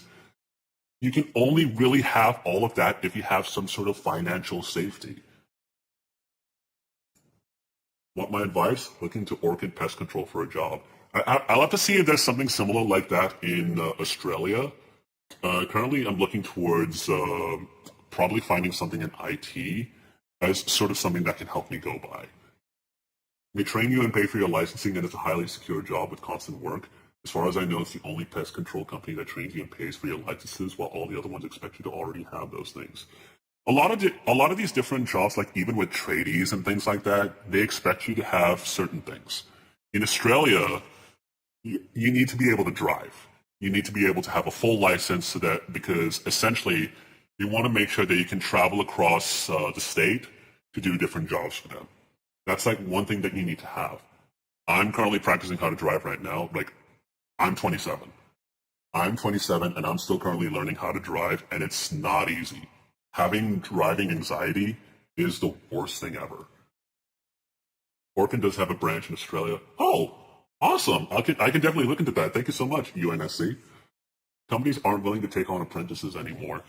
I think what's happening a lot is that the government is looking to basically outsource as many jobs as possible to try to fill their debt by outsourcing to these cheap companies that outsource low-income individuals from like Bangladesh, India, and other countries, because that's a way for the corporations to essentially retain more money. Because when it comes to hiring more people in their own country, they have to basically spend more money because they have minimum wage laws.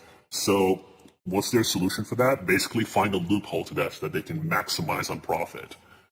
It's something that has been building up for decades, and essentially right now, that's where it is, a huge problem, especially for like the working average class people.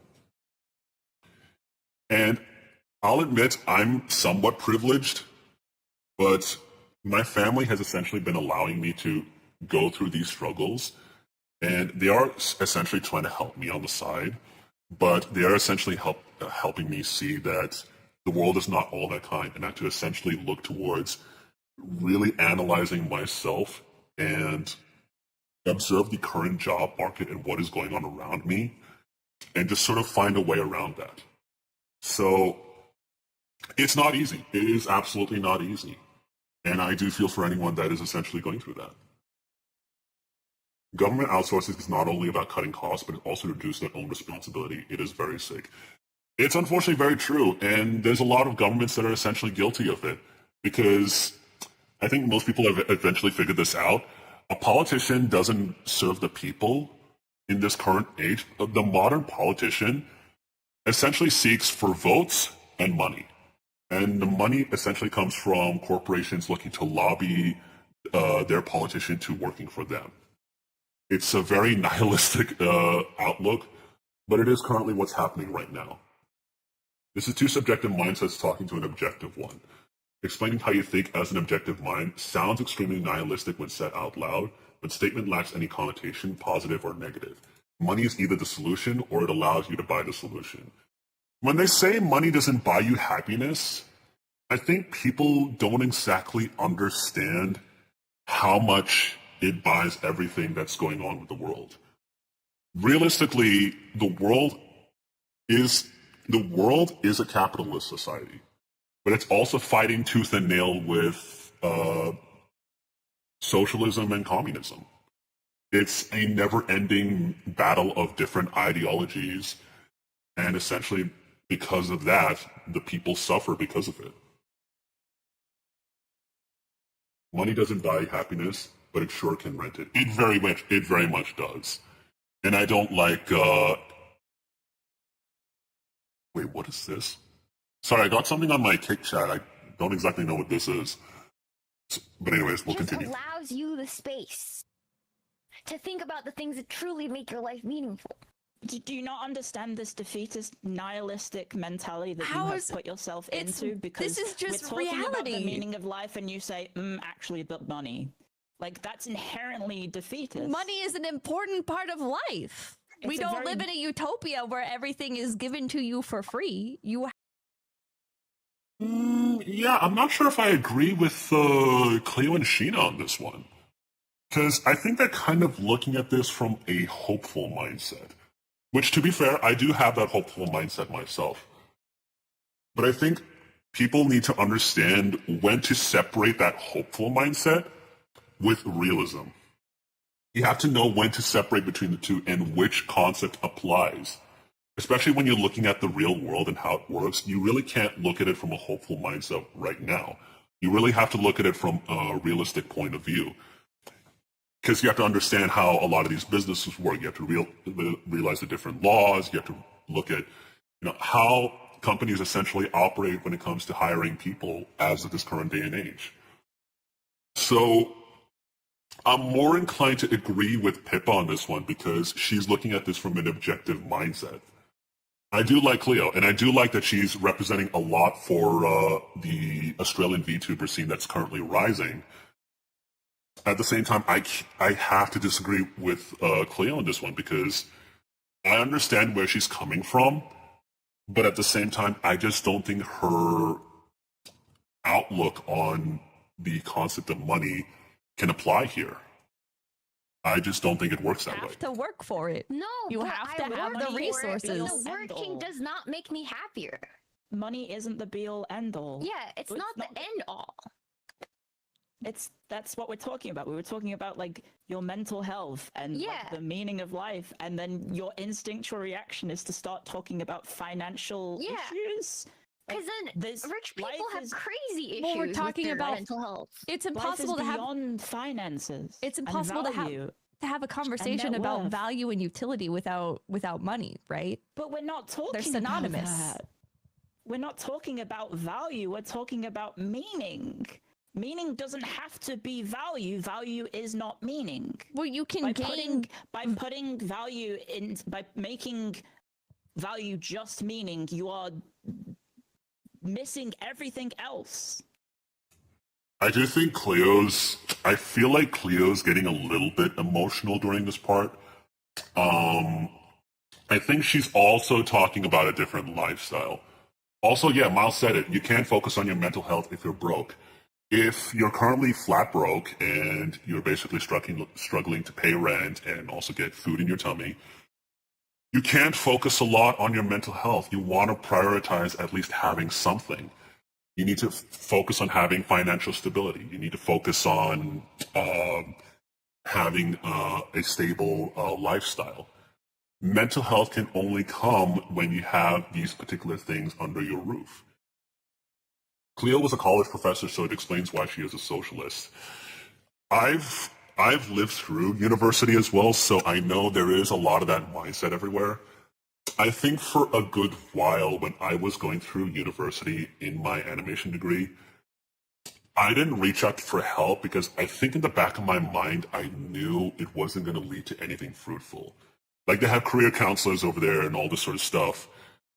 But I don't think they could give the necessary tools that you would need to find out how you essentially get a job. Like, they talk about the basics. You need to have a LinkedIn. You need to have, like, a sort of public profile, which, while those can be true, it doesn't cover, like, everything else that you need to do in order to have, financial stability or having, a job so that you can essentially pay for rent and having a roof over your head. Like, currently, the rent in Australia is very, very fucked. Think about this. You need to have about, at minimum, $500 a week in order to have a very suitable house, a very suitable apartment to live in, which has everything. A bedroom, a living room and, something like a dishwasher or a microwave or like a proper sink, a very nice looking shower, and a laundry. Because like in most of the places below 500, you get like a studio apartment and it looks very shabby, it looks very worn down. And a lot of times those places come with a communal laundry. Yeah, unfortunately, it's pretty bad here, Smug. Currently, I've been trying to find a way to essentially get around that, and it's not easy. It's not easy. But at the moment, I'm not exactly that depressed over it, because my mental is looking towards it in an objective state where I'm like, I have to do this. I have to start applying these particular strategies because I need to prioritize achieving these short-term goals so that I can essentially get to my long-term goal. And I think that's the most important thing for anybody that's currently going through the same situation. If you are in a place where you're struggling to eat, where you're struggling to have a roof over your head, start setting in some short-term goals. You have to get this. You have to prioritize upskilling this and all these different short-term things. And that can essentially build you up to your long-term goal. And I think those particular things are important to have. Cheap renting for a one-bed, one-bath in Texas usually stays about $500 a month. Don't know about the conversion rate. For $500 a month in US, you'd be looking at about $850 a month. Because the value for the US to Australian dollars would be about 1.5 times the amount that it is in USD. So $500 a month in Texas would be about at least $800 to $900 a month in Australian dollars. If my rough math is accurate, it's pretty fucked.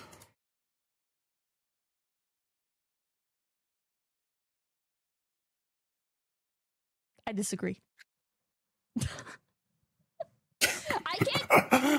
I love that she goes, I disagree. Because I think we're talking about two different ideologies here. I disagree. I can't tell if you're fucking with me. I genuinely Are you for real? Think you should talk. Are you for real? I genuinely think you should talk to someone about this who can explain it a lot better, because I am not a trained professional. Sheena's not a trained professional. Chad is not a trained professional. ChatGPT is not a trained professional. So please maybe talk to someone who actually knows what they're talking about, because they can maybe help you. Okay, I gotta address the thing, because it definitely did sound like that's the way they decided to end the debate, where it's like, I disagree. Okay, go seek help. Cleo, I love you, but I don't think you completely understand what kind of point that Pippa was trying to essentially bring across. Essentially, they're looking at this from the perspective of realism versus hopefulness.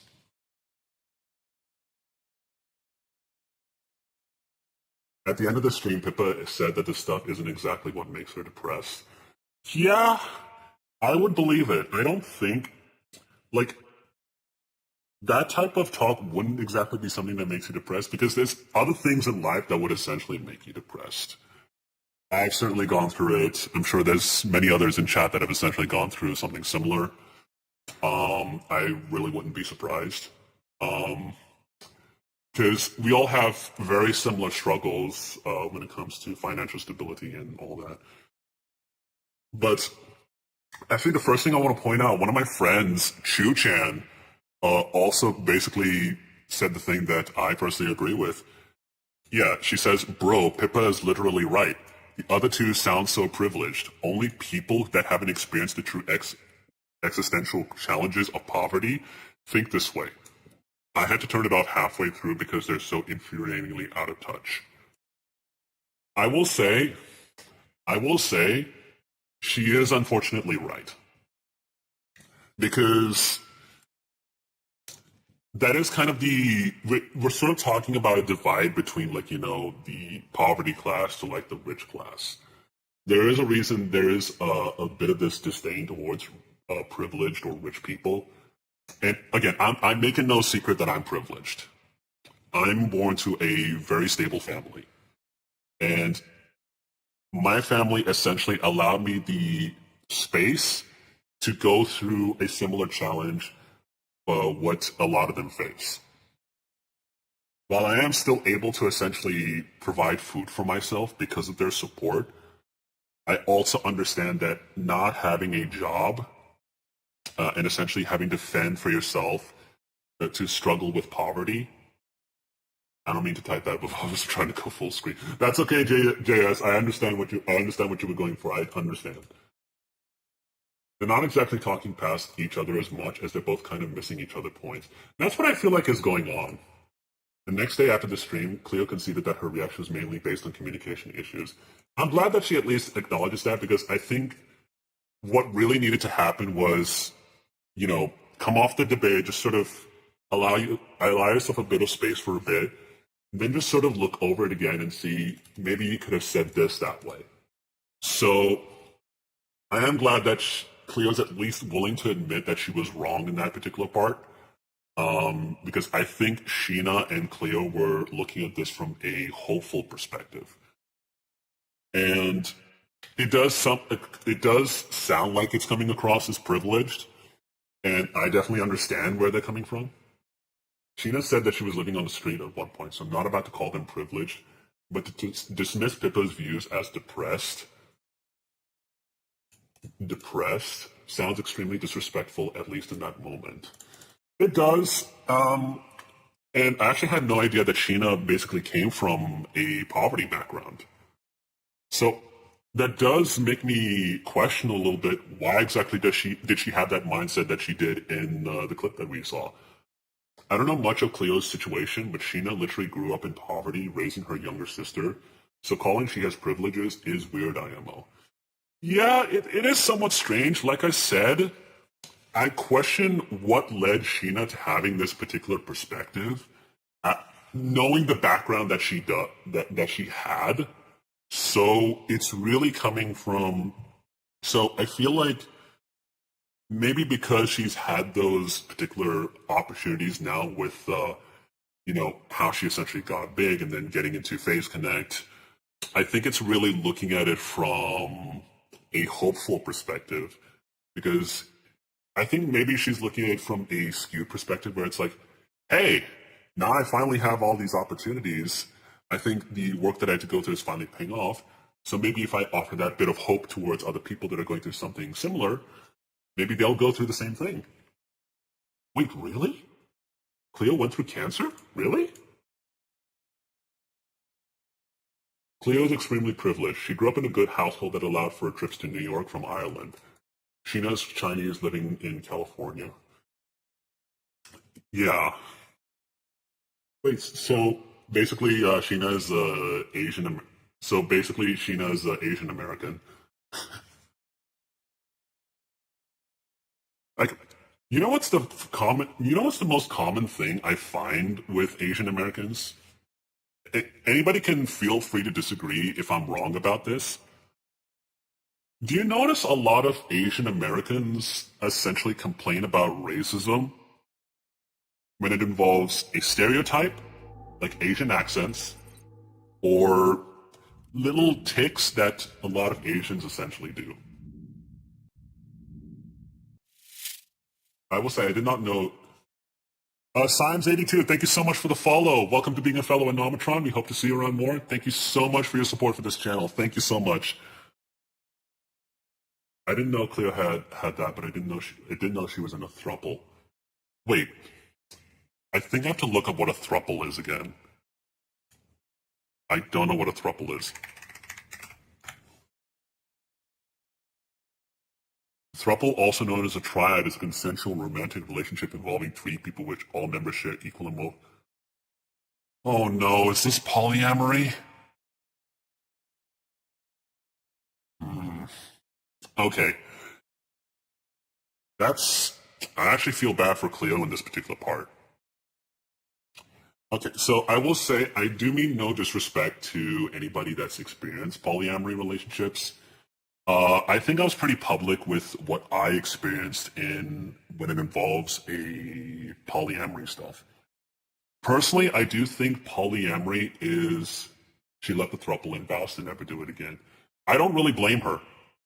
One of my former best friends was involved in a polyamorous relationship. They have a wife they were married to, and unfortunately she's black. She was 38 when she got into this polyamory relationship, and she went with someone who was 20. At the time, they told the 20-year-old told me about this, and I remember I was like, okay, this is kind of something.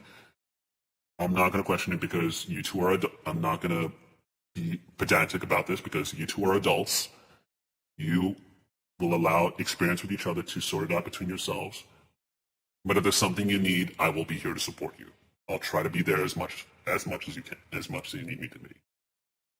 One night, this was in VR chat, and what happened was I saw my best friend essentially make out with a mutual friend of ours. At the time, my understanding for a polyamory relationship was that it's only that you can only do certain things with people within that circle, but you can't do anything with anybody outside of it, because then it becomes an open relationship. That is my understanding of it. And I don't think that perspective has changed, no matter how much I try to understand it.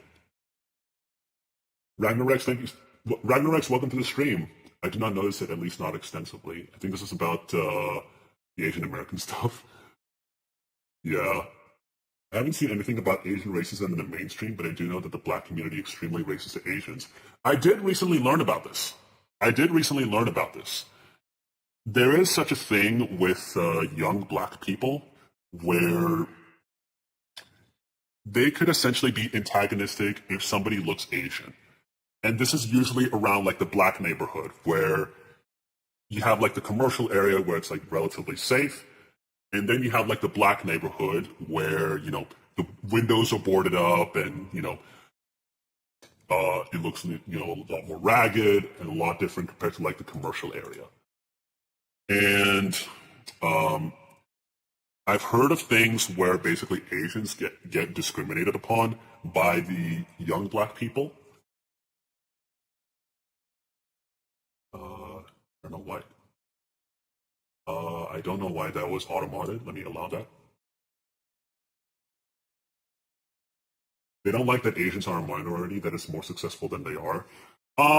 Yeah, I definitely did hear about this a little bit. Not to get too political, I will be mentioning at least the recent court case that happened.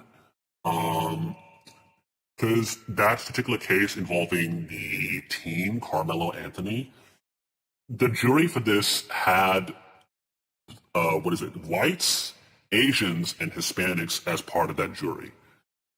The black community essentially complained that there was no black people in that staff, even though there have been reports that there was actually a certain amount of black people that were called for jury duty in this particular case. They chose to back out because they knew they were going to be biased. So they chose to opt out of jury duty. So that is why there is no, black people a part of that particular jury at the time. But even if that happened, the community still complained and essentially called it an all-white jury. To which when I heard that, I thought I was going crazy for a second because this is the most diverse jury that exists, but somehow they're still complaining about it because it didn't involve them.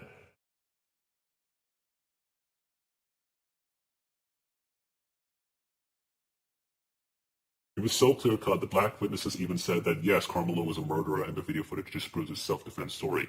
Yeah, because the story was that he entered the tent of a rival's tent which belonged to Austin. And essentially Austin was asking him to leave, which they repeatedly refused. And then after a shove by Austin, apparently that gave him cause to basically stab him in the heart. And he died on the spot there. Now, most reasonable people will tell you that's not self-defense. That's not exactly how it works. You can't back out of jury duty in the US. You can be excused for any number of reasons, but it's like being called up for a conscription. Oh, okay, so you don't have the choice to essentially go out. Because I know sometimes you can opt out if you're basically in like another state, for example. Because I know one time somebody I knew, they were called for jury duty, but it was for a state that they don't live in anymore. So what happened was they had to tell them that they're living in another state. So basically because of that, they have to opt out of jury duty. And the court essentially approved that decision. That's how I remember it, but like I said, I can be wrong. Because again, I am living in another country and we have different rules here. And most of my knowledge on America comes from secondhand. But also coming back to the polyamory story, so they chose to make out with someone who was a mutual friend of ours, and then they went somewhere else. I don't know what happened between them after that. That was not my business to know. But all I could think about was what I saw in that moment. And I was essentially invited by my best friend to go see them. And I saw that their partner was there, the 20-year-old. At that time, I did not want to essentially,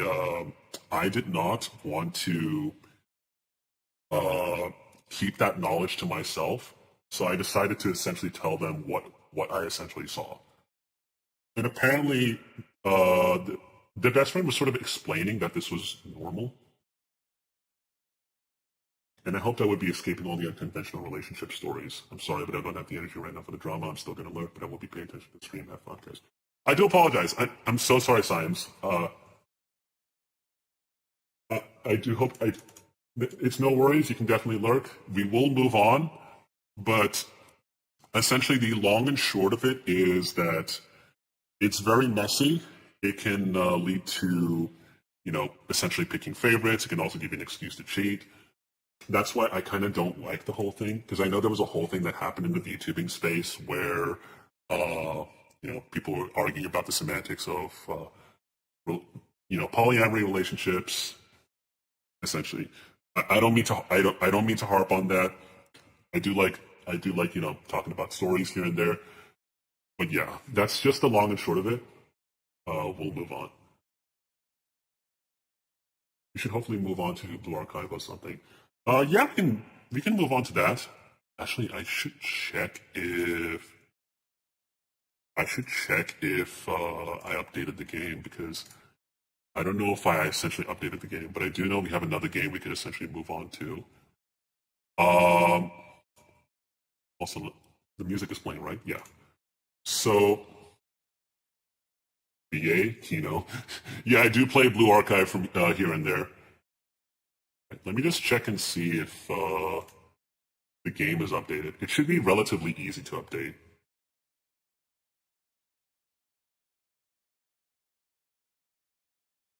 I prefer Brown Dust 2, but you do you.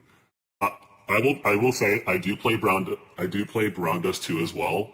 I play it off stream because currently I haven't found a way to censor the game, especially with like the really big moments that happen in it. Also, I don't know if Twitch banned Brown Dust 2 from. I don't know if they banned. I'm more of a Last Origin guy myself. Hey, somebody mentioned Last Origin. Does anybody know about? Does anybody know about Horizon Walker?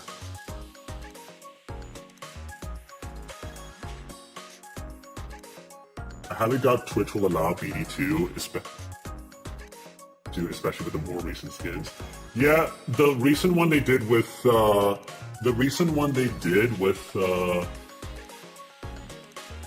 the recent skin they did with Darien is pretty out there. Even though it doesn't show like, you know, the thing, even though it has like the thing, it doesn't show the thing.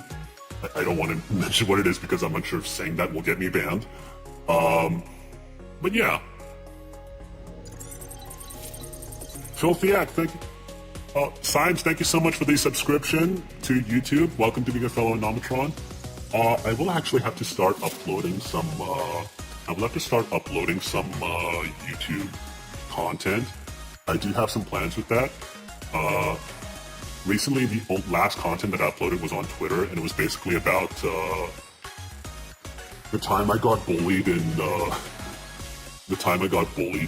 Sayu's chat. Philthiat, thank you so much for the follow. Welcome to being a fellow Nomatron. We hope to see you around more. Thank you so much for your support of this channel. We really appreciate it. Hold on.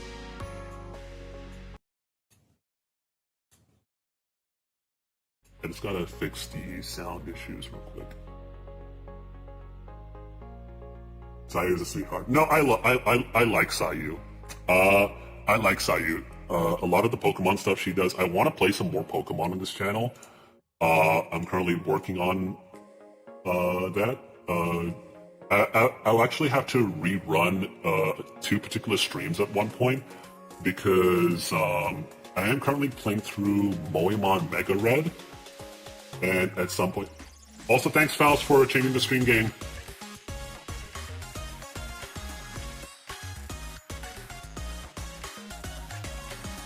So anyways, we'll continue with Blue Archive. Currently, I have to see what is currently up on Blue Archive. 先生、お疲れ様です。今日は特別なプレゼントをご用意しました。 So I have to log in a few more days just so I can get that 10 ticket. I love Sayu, but she usually streams at night, and if I watched her, I would never sleep.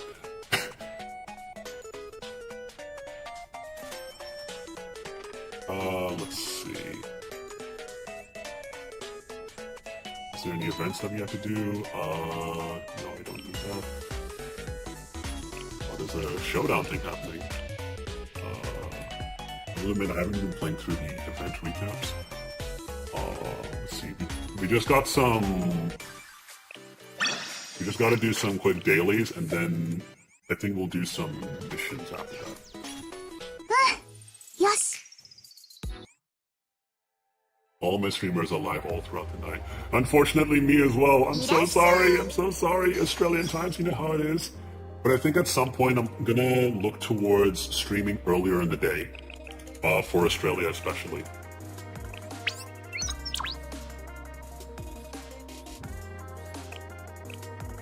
No worries, Mild. Chat, behave yourselves, please. Okay, so that. Let's do like a quick multi-sweep. We'll just do like a quick multi-sweep of this. So chat, you like slip. Guys, come on. You're all gonna get called a slur. You're all gonna get called a slur. Don't tell me. Don't tell me. I'll do it. Don't be like fucking. ここでは先生がスケジュールを決められます。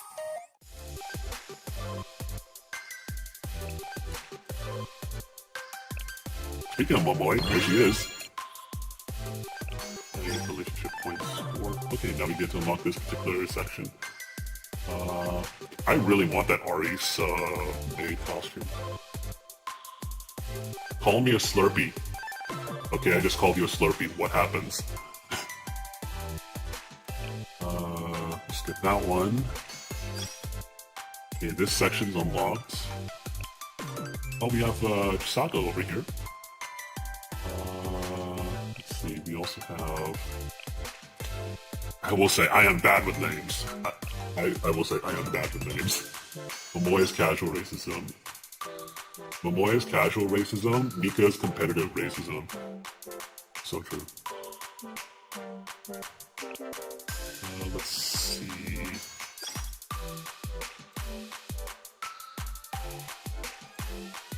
Asumi over here. I did get the normal Asumi unit. I have yet to upgrade that quite a bit. I think because I unlocked rank B on my phone. Mr. Sato.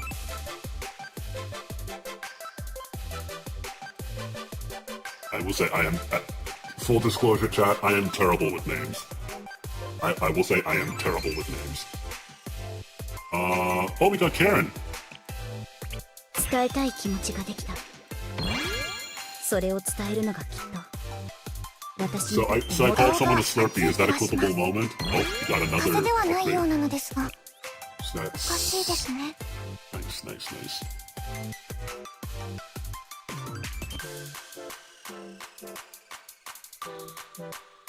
You know what we need right now? Oh yes, we got Rio. 突然 Yes. 体がほてってきたのだけれど、 I really love Rio's. スーツの I 方 really 綺麗 love な Rio's. せいかしら。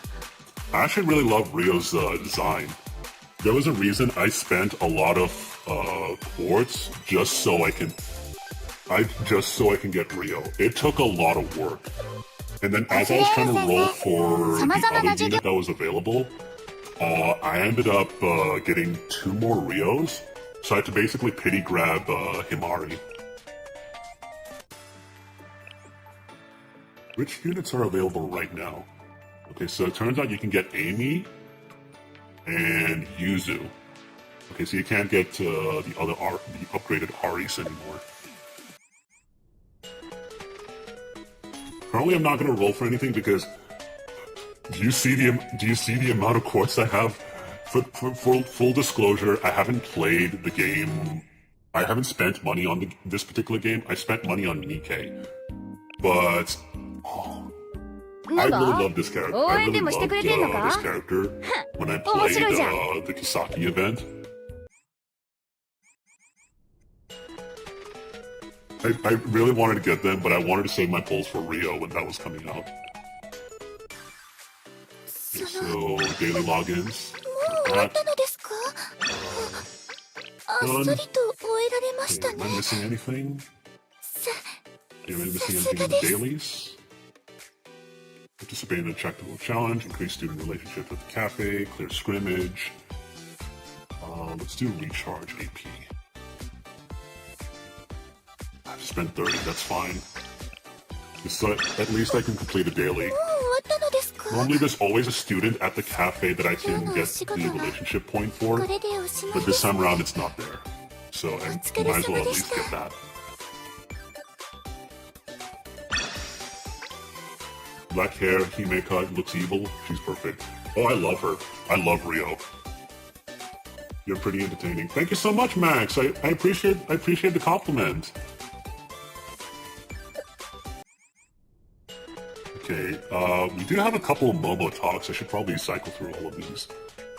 Holy shit, I have too many. Holy shit. Oh gosh, we got Misaki, Midori, some stuff from Karen, Haruka. Oh, we even have some from Asuna. I have Asuna pinned. Oh, we got some from stuff from Yuka as well in Jinatsu. Shimiko, Satsuki, and Kotori. Do you have anything from... Nonomi is the name. I keep fucking up the names. I'm so sorry. We even have Renge. Mentor, have you heard this before? The less clothing, the higher the defense. Where did you hear that? That's not true. It sounds weird, huh? It sounds weird, huh? And training in a swimsuit is pretty embarrassing. But rising to that kind of challenge is also part of youth. So I'm gonna train in a swimsuit today. Are you going to a swimming pool? No, the mountains. What? In a swimsuit? Okay, I've decided. You should bring your swimsuit too, mentor. Okay, let's do their story, I guess. Swimsuits and defense. Favorite student? Favorite student? I'd say... I think the one that interests me is Aris, out of everyone else, because When I first saw them in chapter 2, when I was playing the story, their character interested me because they kind of had they kind of had started with a clean slate a little bit, and they kind of had to relearn from the ground up what they liked and what their interests are, especially when they got interested in game development. And then seeing how they developed as a character in like the event featuring Rio, which I'll admit I haven't caught up entirely to, but I will try to work around that. And favorite Nikkei while I'm asking? Anise. Anise by far. Again, people have to understand, I hated Anise when I first started playing Nikkei, but as the story progressed, I started, warming up to them quite a bit. Then when it came to the interaction that Anise had with Cinderella, to which she would actually inspire her to confront, what essentially happened to her from her idol days, which we got a glimpse of in Be My Star, to which I completely understood now why she was the way that she was in chapter 1. To seeing their growth after finally coming to terms with it, and having that hopeful spark in her after so long. And then by the end of the 3.5 anniversary story, I love this character. I love Anise. She became one of my biggest inspirations, not just as a streamer, but even in my personal life too, to where it's like, okay, I have to start doing this now for myself. Just like how she did it, I'm gonna do this. And I haven't had an idol arc and I haven't had like a moment where I idolized someone since Chester Bennington. Because, full disclosure, Chester Bennington was my Kamiyoshi. Because I loved Linkin Park as a kid, and the music that they put out was so inspiring, even though it was very simple songs. But the sound and the songwriting that they pulled off was the most powerful, especially with Chester's voice and Mike Shinoda's raps. I loved Chester Bennington, and he was like such a genuine guy. And, hearing about his story from very young to how he became one of the best singers and one of the biggest bands in the world, it was very inspiring. I wanted to be like him. So when I heard about his passing when I attended university in 2017, I just fell apart. So I haven't had anything close to that ever again. But I will say Anise was like the next step up. Because I wasn't really feeling it for the new Linkin Park. Like, I thought it was fine, but it wasn't feeling the same. And I thought, hey, that's okay. They can do their thing. They're just trying to find their way moving forward. I don't know much about Nikkei, but I saw Anise's idol story and it was cinema. I loved it. I loved it from the perspective of this is someone that was playing the game for a while. I'm not like a day one player, but I joined in during the time the Evangelion collab was on. And so when I got to play that particular event, I almost cried at the end. Like, I haven't cried since the Winter Story that they did last year. It's insane. And that event is actually what made me love Anise as a character. And I'm glad that, she essentially re-inspired me to do stuff again. Both in my real life and as a streamer. After Renge told me she was going to the mountains in her swimsuit, I rushed over to meet her.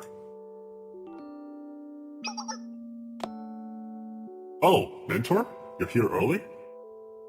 I actually like this, this is normal, Renge? I actually like this costume. You wanted to go to a waterfall? Why else would I wear my swimsuit? I do have some amount of common sense, I really thought you wanted to climb the mountain in your swimsuit. Well... Technically I kinda did. Oh. You fucking dumbass. You're gonna get hypothermia at this rate. Seriously? I'm wearing my swimsuit underneath my uniform right now. Right.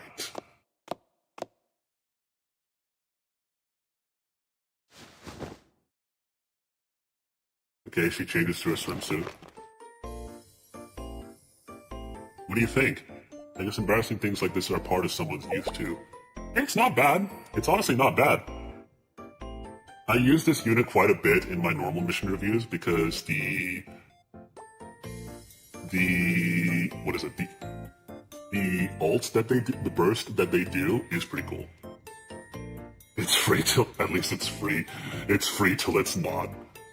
Because at some point, if you like a gacha game so much, you'll start spending money on it, which is what happened to me. I don't regret it though. I do not regret it. I was happy to do it. Is there any chance you wore your swimsuit under your clothes too, Mentor? I'm not wearing one, but I did bring it. Yes, I did.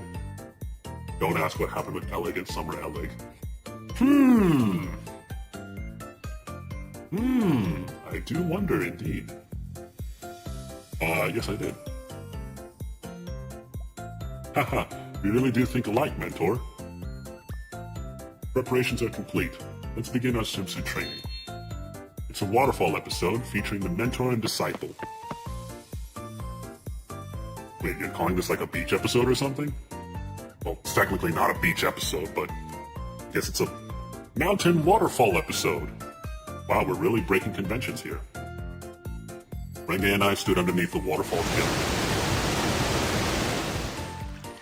Oh, it's raining. Wow, I feel alive. How are you doing, Mentor?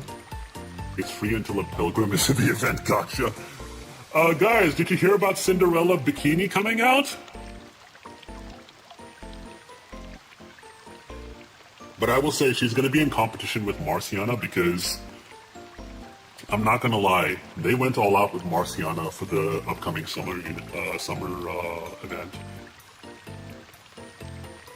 I don't have money for that, but I would give my favorite gachas $5 per month for a while.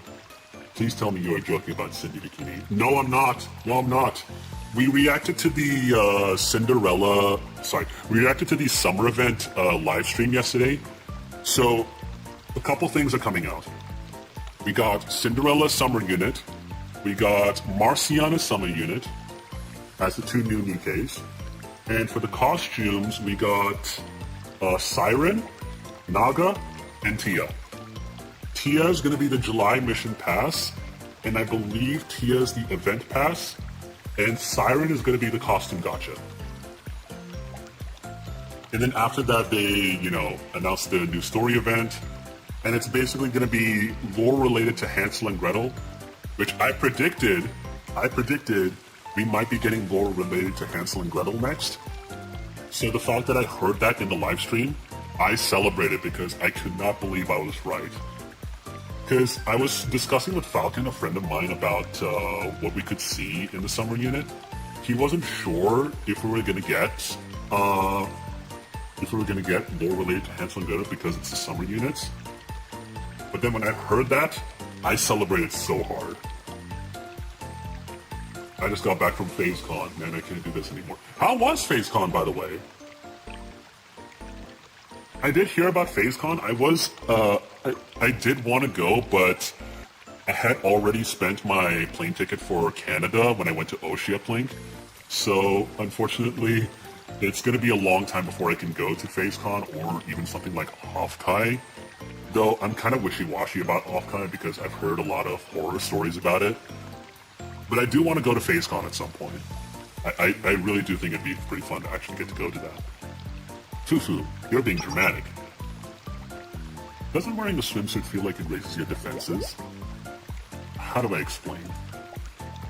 I feel like I need to act appropriately to how I'm dressed, so it sharpens my mind. So not my physical defenses, but my mental ones. Do you know what I mean, Mentor? This waterfall is too strong. It might fall off. Okay, the thing is, I don't know if I should say that to Renge, because then she'd probably react to how I usually expect. This waterfall is too strong.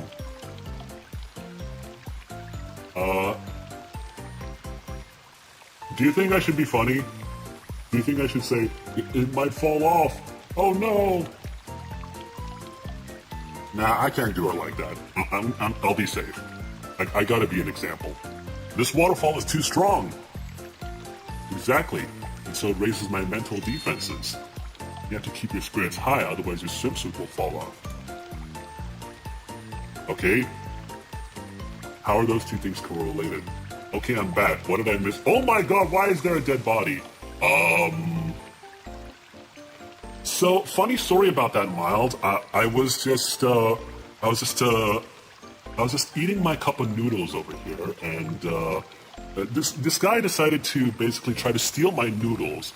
So I basically decided to slap them in the face so hard they fell over. But apparently, when I did that, their head decided to collide with the floor, and because of that, their neck decided to snap, and yeah, now they're dead. So mistakes were made. It wasn't intentional. Don't worry. I made sure to call the hospital. He's recovering right now. He's not dead. So technically not a dead body, but it very well likely could have been. Now watch what's going to happen. I'm going to say this on stream, and then somebody's going to clip that, and it's going to go all over the interwebs, and they're going to be like, oh my god, he's a mass murderer. Oh my gosh. Mistakes were made, a classic Murphy's Law moment. Oh my gosh. I don't think Murphy's Law has happened to me yet. I don't think so, no. How are those two things correlated? Take a look. My sharpened state of mind ensures my safety. While for you, mentor... what happened? What happened? Oh no. Oh no!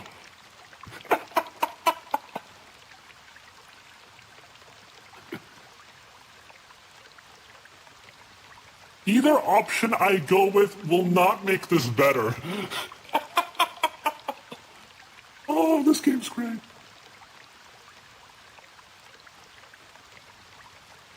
Does it feel a little breezy all of a sudden? Don't move an inch. I'll find it.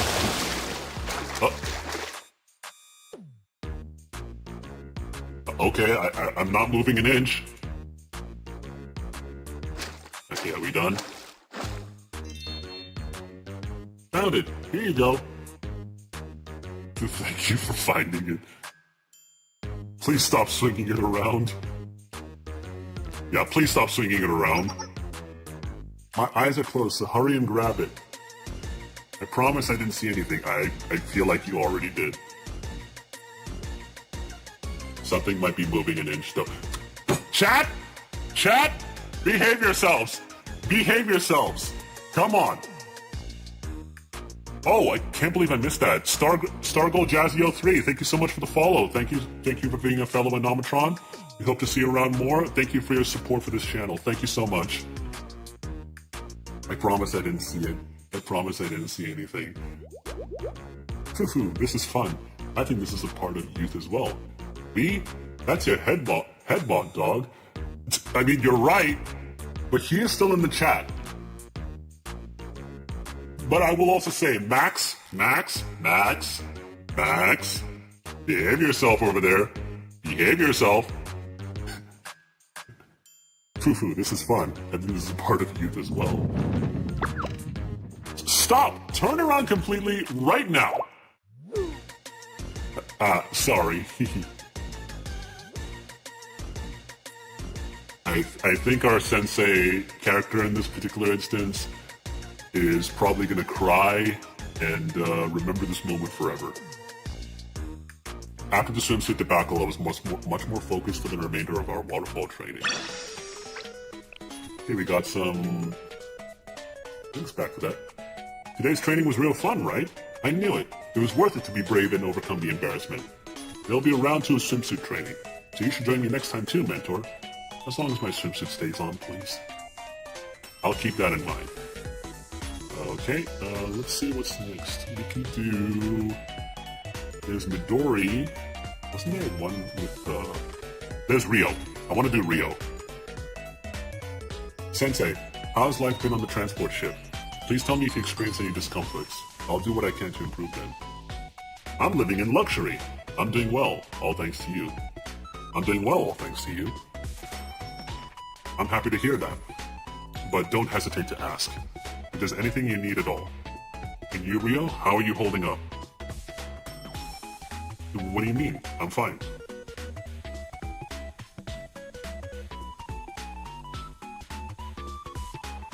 I want to do Rio phrasing, please. I didn't say that. Miles, I didn't say that. What are you talking about? Hold on. I just realized I don't think we changed the kick.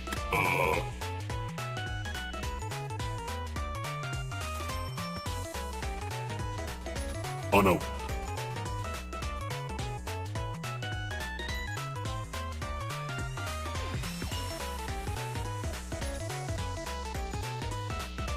You did in fact say that. Roll the clip. No, I didn't say that. Hold on. No. I didn't say that. I did not say that. Miles, I swear. I feel like I'm being gaslit right now. I feel like I'm being gaslit right now. I swear I did not say that. I swear I did not say that.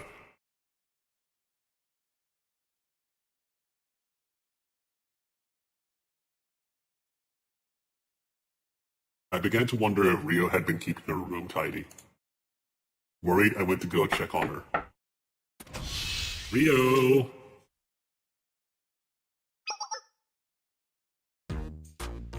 Sensei, what brings you here?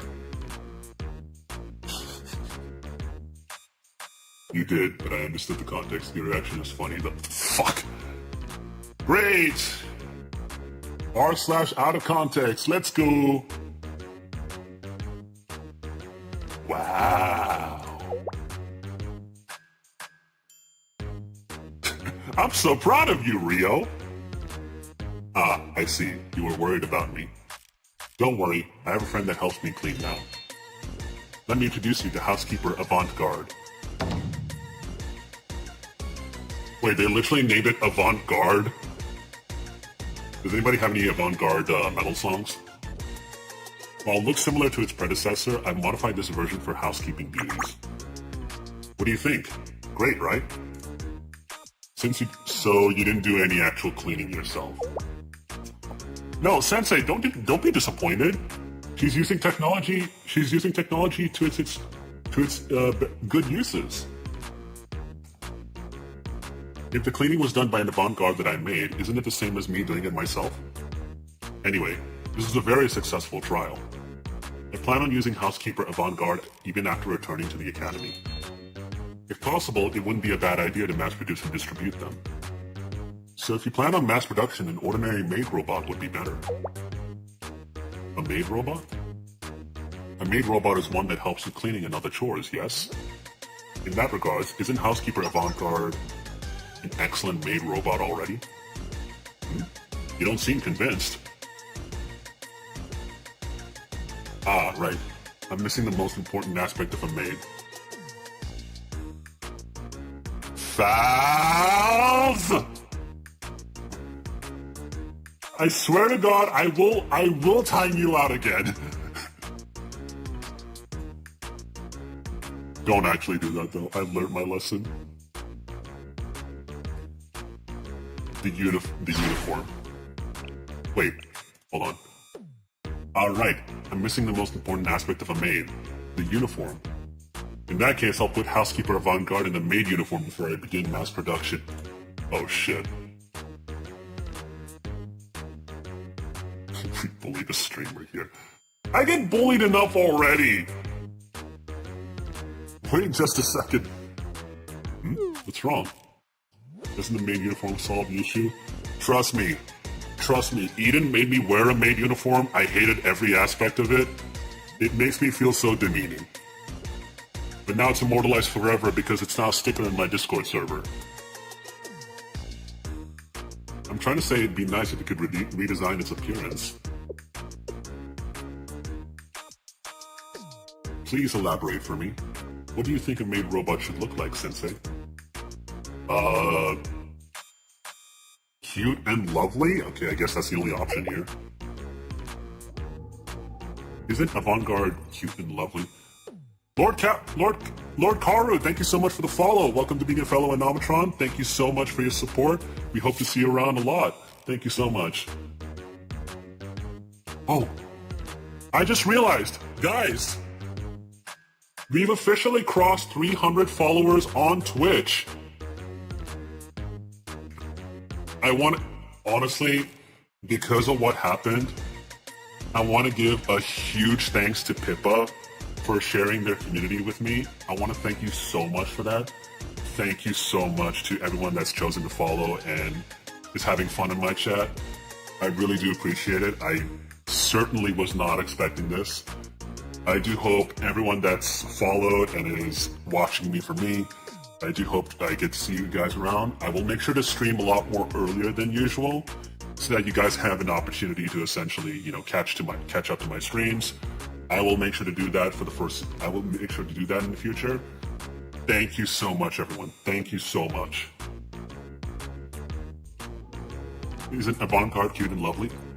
The Man Bomb, thank you so much for the follow. Thank you so much for being a fellow Anomatron. Welcome to being a fellow Anomatron. Thank you for your support for this channel. We hope to see you around a lot often. Thank you so much. Isn't Avant-Garde cute and lovely? And have poised and elegant posture. Again, so does the Avant-Garde from a certain perspective. I was fully expecting Pippa to shoot it down. To be honest, I certainly wasn't expecting it. I was certainly just, you know, streaming for my friends, but now I have, like, you know, so many people to stream to, which is insane. Again, thank you so much to everyone that's following today. And also huge thanks to Welder Zach for gifting a gift sub to Mild. Thank you so much for that. That really helps me out so much. Especially since now I can get payouts for my Twitch, because beforehand I wasn't able to do it because they wanted me to do like an age verification thing. But after finally speaking to someone from Twitch support, they managed to help me out with that. So now I'm able to essentially get payouts for bits, subs, and even donations. So thank you so much to everyone that is supporting the channel so far. I do appreciate it. I will make sure to do this more, I promise. I wasn't expecting Pippa to do it since raining randoms like that can backfire, but it was nice. No, thank you so much, and I understand it was very much a risk. And thank you so much to everyone that, you know, is here. I fully appreciate it. Thank you so much. Again, so does the Avant-Garde from a certain perspective. A reliable existence that can do anything. So, like the Avant-Garde, I don't think Rio understands what our sensei is trying to go for. In a cute maid uniform. Haven't we already discussed its clothing? But Avant-Garde is superior, even in that aspect.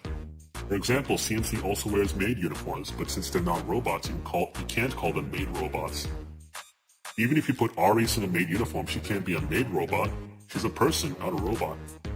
I mean, technically she is. If you put Aris in a maid uniform, considering her origin, she is, by technicality, a maid robot. So Rio's half right, but also half wrong. Because yes, she's her own person, but she's also a robot, if you really think about it. However, Housekeeper Avant-Garde is a robot. Thus, if you put Housekeeper Avant-Garde in a maid uniform, it makes her the best maid robot out there. Okay, you know what? Based on that, I don't think I can fault her for that. I'll give her that one. I will give her that one. It appears we've come to a stalemate. I'll give it to you. I'll give it to you. You're right. You're right. I was unaware that our tastes were so vastly different. Let us gather more data from the others. We can put Avant-Garde in the maid uniform and ask everyone their opinions. Okay, yeah, fair enough, fair enough. Maid uniform and robot. Compared to become maid robot. Everyone will have no choice but to acquiesce to this incontrovertible truth. And where are you going to find the maid uniform? Maybe Toki has a spare uniform or two. Toki's uniforms won't fit on that thing.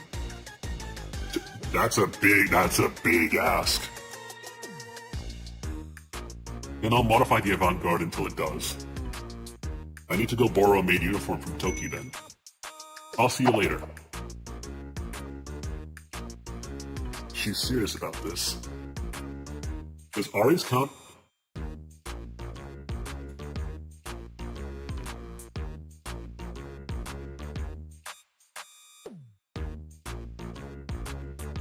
Wait, what did Smug say? How much you want to bet someone is going to pull that on our next stream too? Yeah, I mean, I certainly understand the fear with that.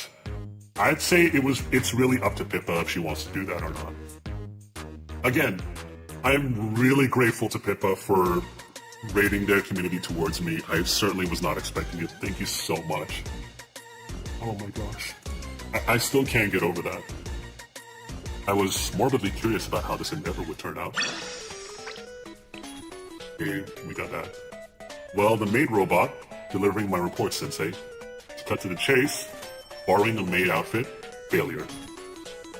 However, rationally speaking, is there not a strong argument for Avant-Garde who does housekeeping being a maid robot? A maid is someone who does housekeeping for work. Avant-Garde is a robot that does housekeeping. Therefore, Avant-Garde is a maid robot, as it is taking on the same role. Following the syllogism, we can draw more similarities between the two. You win, Rio. You win. Yeah, I'll give her this win. I will give her this win. Okay, let's see what else we can do. Oh! We can do Satsuki. I actually did manage to find a Satsuki figure, an anime figure of Satsuki from Blue Archive at Oz Comic Con. The truth is, it's very rare to get both Nikkei and Blue Archive merch at conventions in Australia.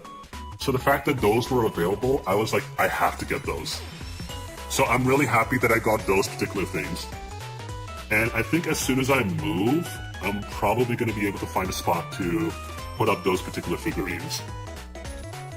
Rejoice, Sensei! Wahahaha! Does Aries count as a robot or android? Well, I think her beginning is an android. She was discovered by Momoe and Midori at a abandoned facility. And she woke up and basically started as a clean slate. We had to choose a name for her and everything. So, in a way, she is an android, and she basically learned, liking the gaming club and all this sort of stuff on her own accord. So in a way, she is basically an android. So, in that regard, an android is a robot. So by that regard, android is a robot. Fufu, you're so happy. And you haven't even heard the details yet? You're curious, right? I have a bad feeling about this. Damn, Australia didn't immediately ban BM Principle? Calling me surprised. I know! There was even a figurine at the Bandai Namco booth for the android. I forget what her name was. Hold on. I'll come back to this in a second. What's her name again? さあ、お仕事を始める時間です。 Wait, what's her name? Doesn't it tell me what her name is? Arona, that's it. So there was actually a figurine for Arona over there as well, where you can change the face. But that one costs about 300 Australian dollars. Oh, looks like we can do another, Rio event. With you as the target, actually I think I should explain in person. I'll be there soon. Satsuki? I like how the GDD girls are named after H developers. With you as the target.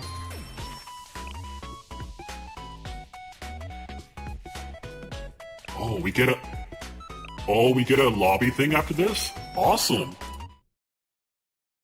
Satsuki is listening. Not long after getting Satsuki's message...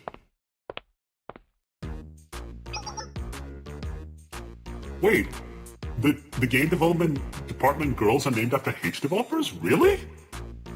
I'll admit, I did not know this. I think now I understand why they became a meme. Hi, Sensei. You look happy, Satsuki. Of course I am. I reached a major milestone in the great NK Ultra project.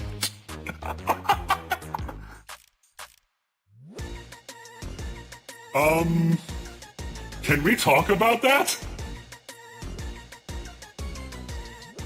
Are we allowed to talk about that? 300 Australian is like 200 USD. That's a lot. It's a lot. It is a lot. So you'll be my first participant in the new phase. Okay. You want to sand that? Yes, I absolutely want to sand this. We as Pandemonium Society's future partner, it'll be a joyful occasion for all of us. Think of it that way. People only remember the first person to do anything. Know what I mean? What an honor to be the first test subject of the new and improved NK Ultra project. I almost said MK Ultra out of habit. Did you say test subject? Oh, let's not talk about that. Let's talk about what I've learned from you so far. You can't be extorted. You can't be tortured. I mean, I'm unbreakable. Which leaves only one option. Let's have a fresh start and experience the enhanced NK Ultra project together.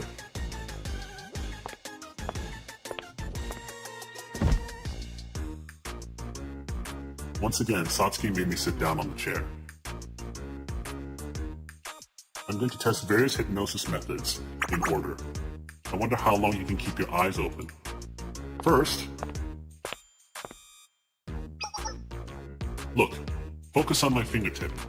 Round and round, round and round. I think I've seen this before. Is she trying to hypnotize me? Isn't this how people catch dragonflies? Focus, I said. This only works if both participants are actually participating. Okay, fine. But doesn't that tell you something, though? Now, round and round, watch it spin. Okay, fine, I'll entertain it. Satsuki traced circles in front of my eyes for a while, but it only made me feel dizzy, not sleeping. Okay.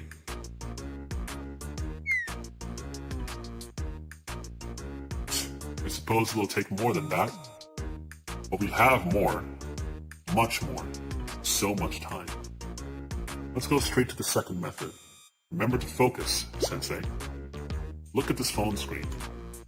This is... Kiki. Do you recognize it? It's the Pandemonium Society Intelligence Committee's property hypnosis app. Perfect melding of psychology and technology. Don't look away. Focus on that spinning object in the middle. Now, let yourself sink into it. You will follow my orders, Sensei. You will listen to whatever I say. That should do it. Sensei, get up. Grab your nose and do, 200 backflips. What? 200 backflips? Lady, you're asking a lot here. How about no? How about no?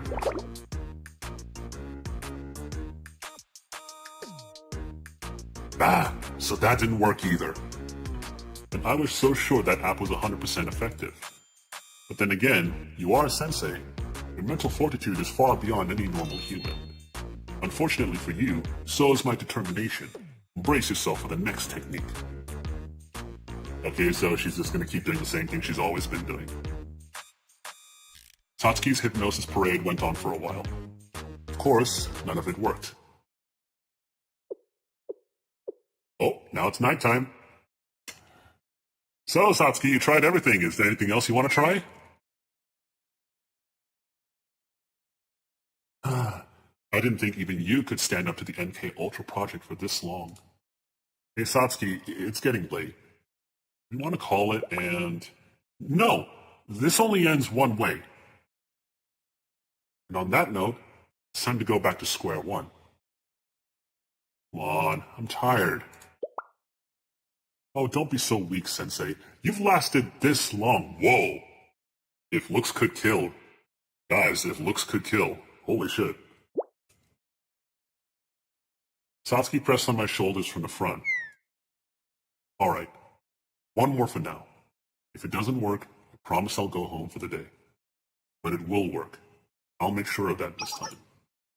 Look here, Sensei. Okay. I like her Angie face. Yeah, it is a really good Angie face. Oh!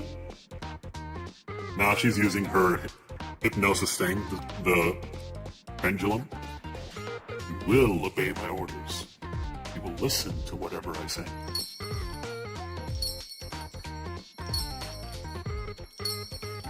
Okay. Okay. Wait, hold on. Which direction did I start singing before? Oh no! Did she do it to herself? Was it left or right or... I think she did it to herself. Right, I think? You're right or am I right? Wait, wouldn't that... Oh no.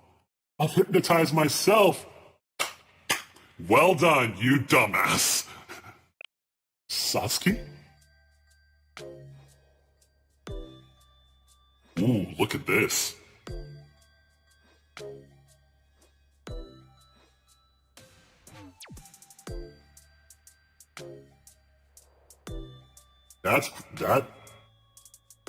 That's pretty cool. This is an H plot. It really feels like it. 変だわ。先生の命令に従わないといけない気持ちに。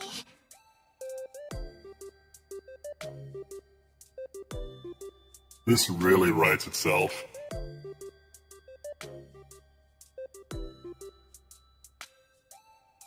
Sleep, you're supposed to feel.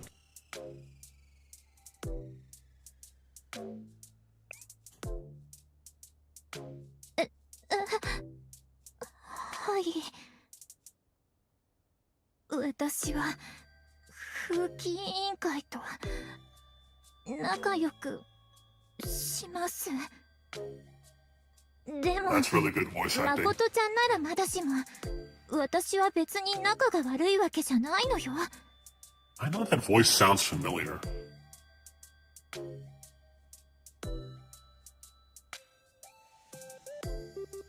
Now say, I promise I won't be mean to Sensei.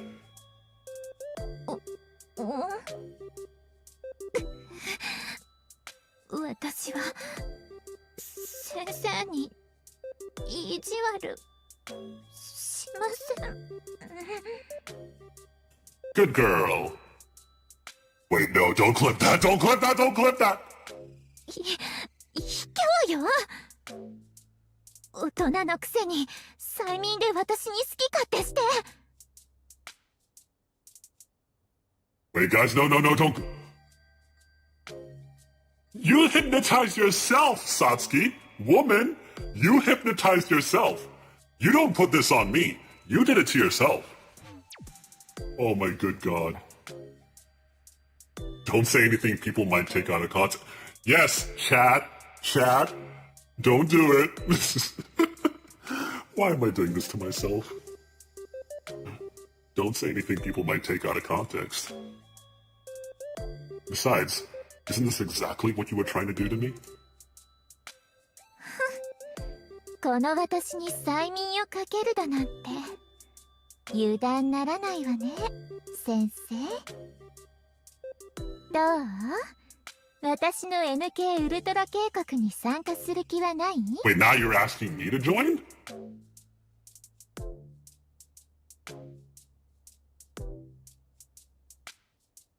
Not really. Could you move, please? はい。ご命令なら。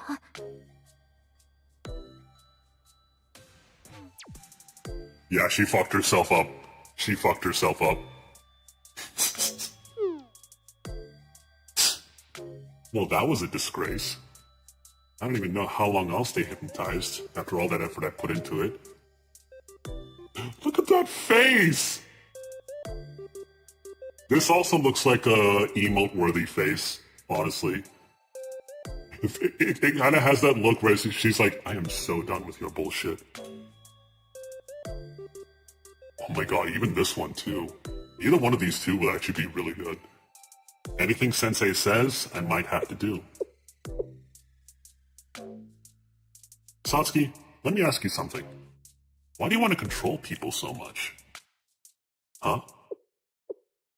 Well, for world peace? Would you mind elaborating?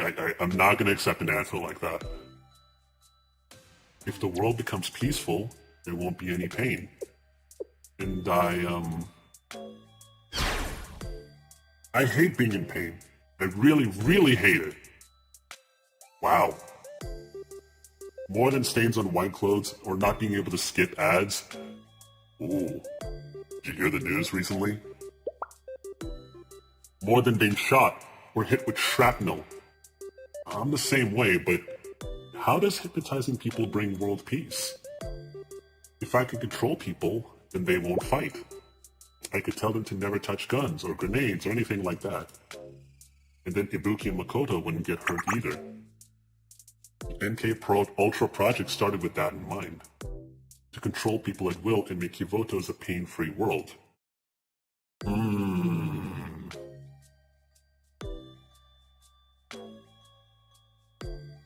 Okay, now that she says that, I understand where she's coming from.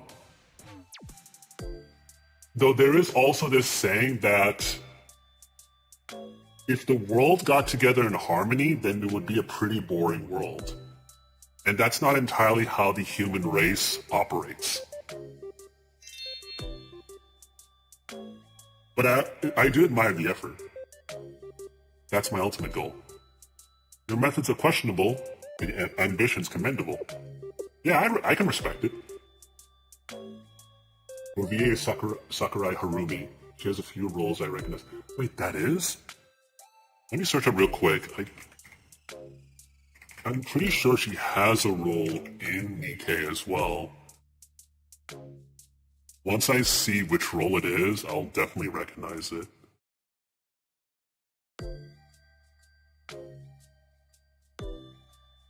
Okay, looks like she's not in Nikkei yet.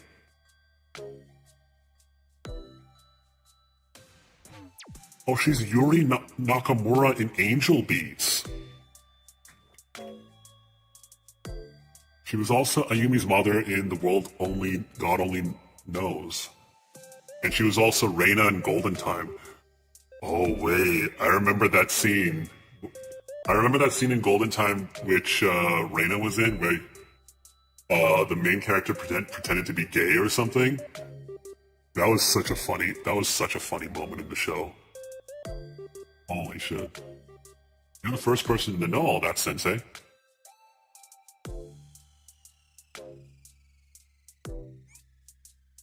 I wasn't planning on telling anyone.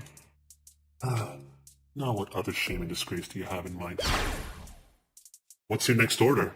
I'm ready. Just say it. Oh, gee, calm down, girl. Just go home and get a good night's sleep. That's it. I knew you'd... Huh?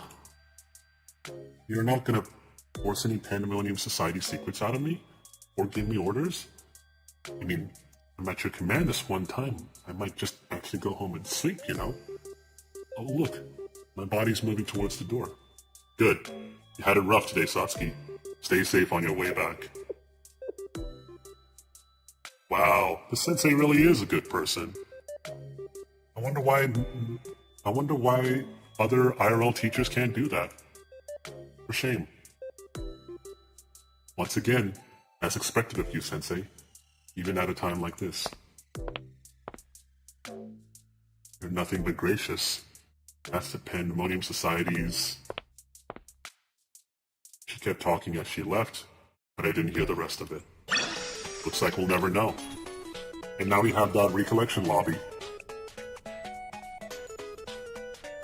I really can't let my guard down. I'm glad you made it back safely.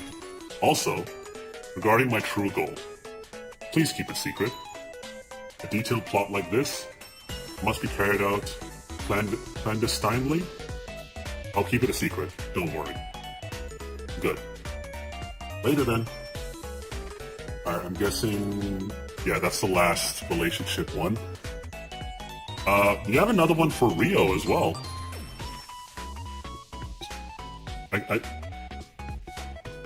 Actually, give me a second, guys. I just gotta go to the bathroom real quick. I will be right back. So stay with me. I will be right back. I just gotta go to the bathroom real quick, and we'll continue this. Be right back.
I'm back.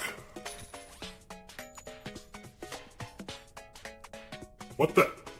Why are you guys discussing how androids pee?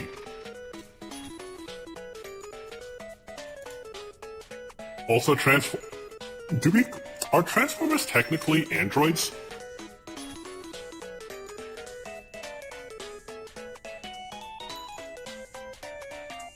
What you call me? What do you mean? What did I call you? I was asking why everyone was discussing how androids pee.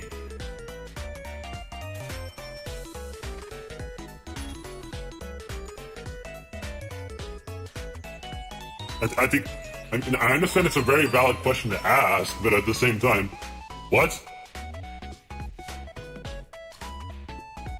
The things people want to know, man.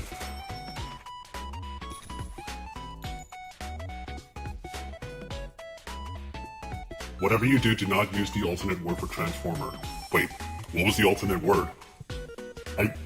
You're telling me something that I don't know about. So if you're gonna tell me that I should not use an alternate word, how am I supposed to know what it is? Unless you tell me.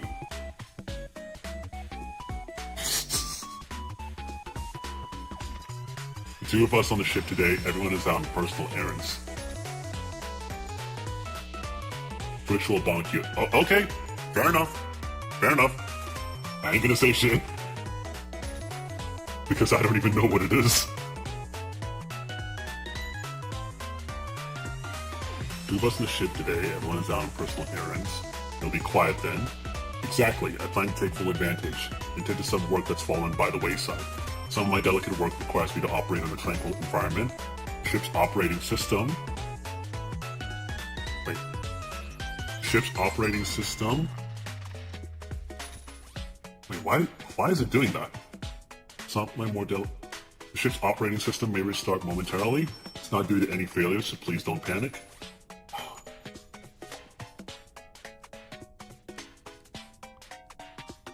And it's not due to any failures, so please don't panic.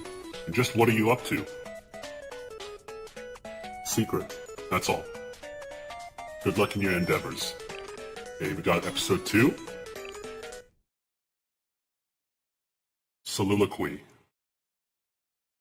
I was working by myself in the room when I went outside for a breather.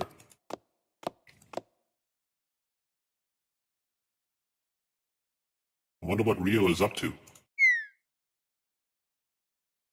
Ah, not here. I don't want to bother Sensei. I have to be as quiet as possible. Curiosity piqued. I followed the sound of her voice.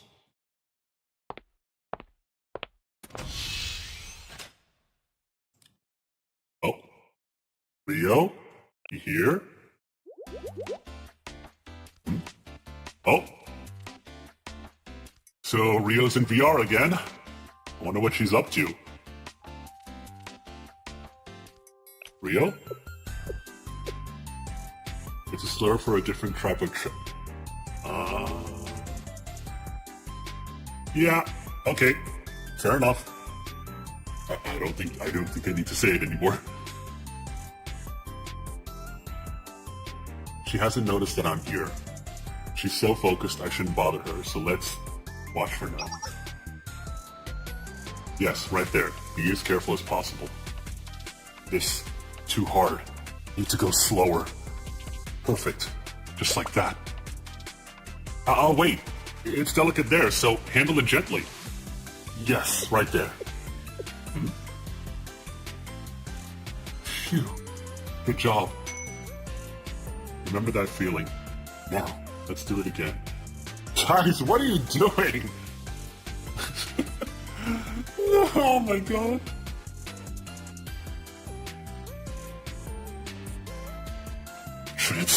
Trans Am's a car! It's the best car! You know what? After this, we're gonna gush over Knight Rider. Fuck it. Remember that feeling? Now let's do it again. Rio's soliloquy went on and on. I was worried about what other people seeing her when they returned, so I tried to get her attention again. Rio! Let's try this area now. You can do better now that you're used to it, right? Rio! There you go. Took you long enough to notice. I think we don't be trying to skirt around. Oh. You guys are funny. I love it. Sensei, how long have you...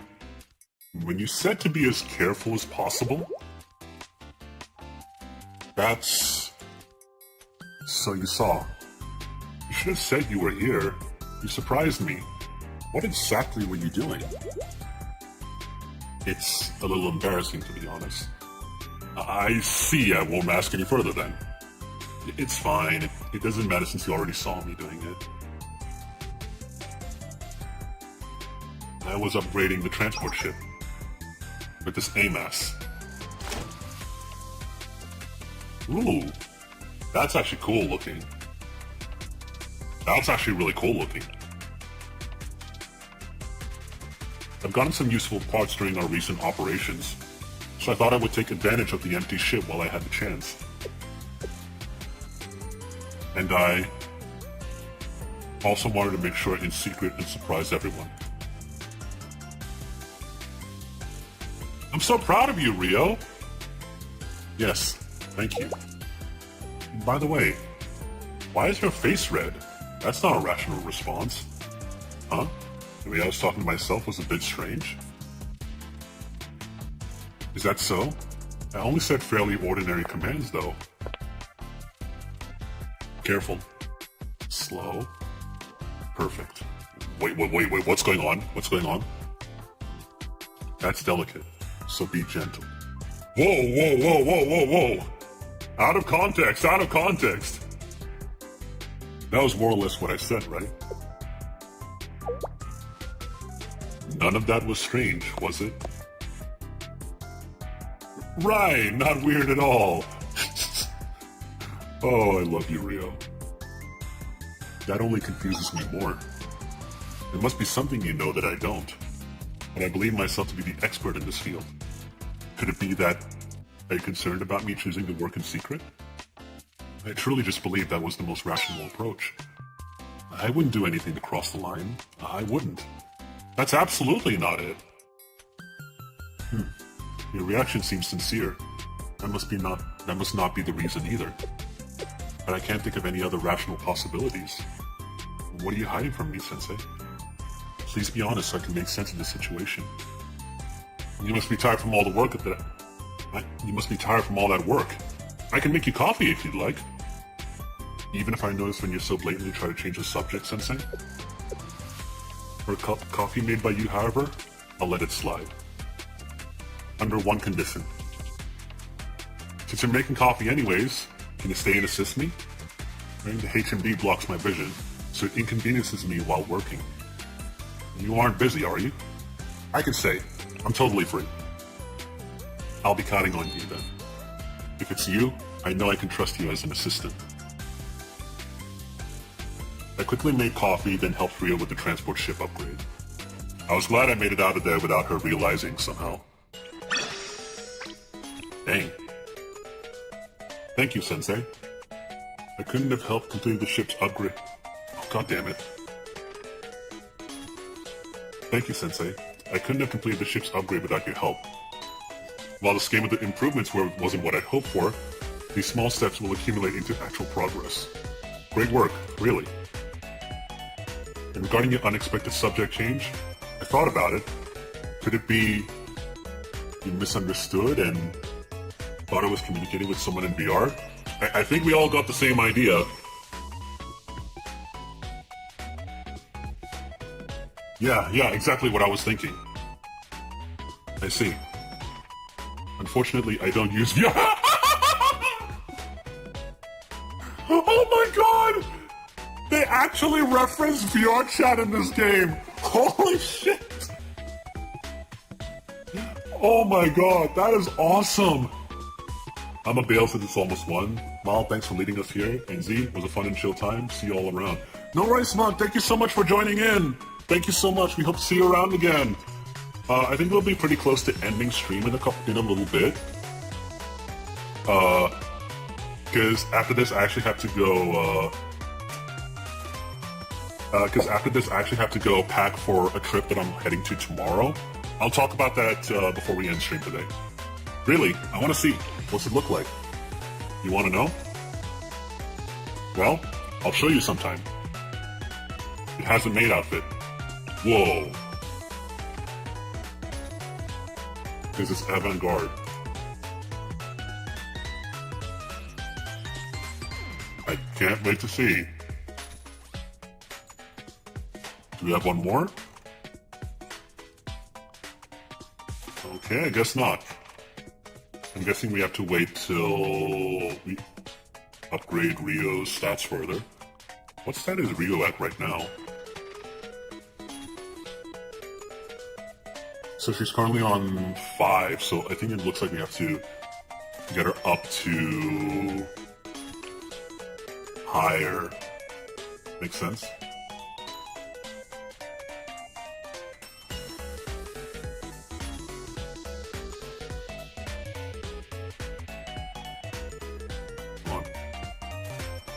Sorry. Let's do some missions real quick.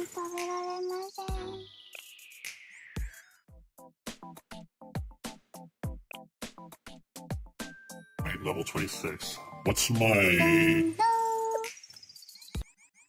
Let's quickly see what our students' levels are at. Okay, so they're about level 25. Let's upgrade it a little bit.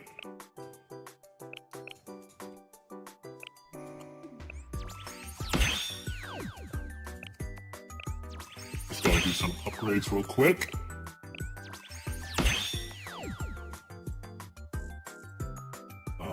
Go there. Gotta give some of this.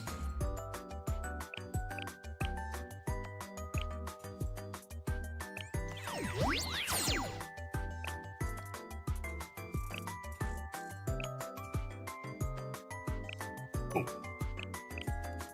I have plenty of these spheres, so I can definitely make use of this. I have an empty slot over here. I'm assuming I can't do anything with that yet. Katunga Jones, thank you so much for the follow. Welcome to being a fellow Anomatron. Thank you so much for your support for this channel. We hope to see you around often. Thank you so much. Let's see. We gotta at least upgrade stats a little bit.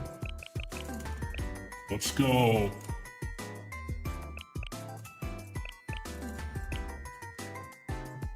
I think this much 私に should これ do. だけのリソースを投じるなんて。ええ、 And そ then の意味は理解 we しているわ。 got Kana as こ well. んなに目をかけていただくなんて。ありがとうございます、先生。まだまだ至らないところの多い Got a 私 skill growth for her. もっと精進します。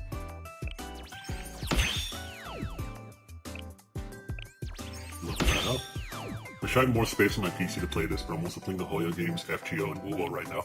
I actually used to play WUWA for. I usually used to play FGO for a little bit. Did you hear? And currently, the gacha games I've been playing so far would consist of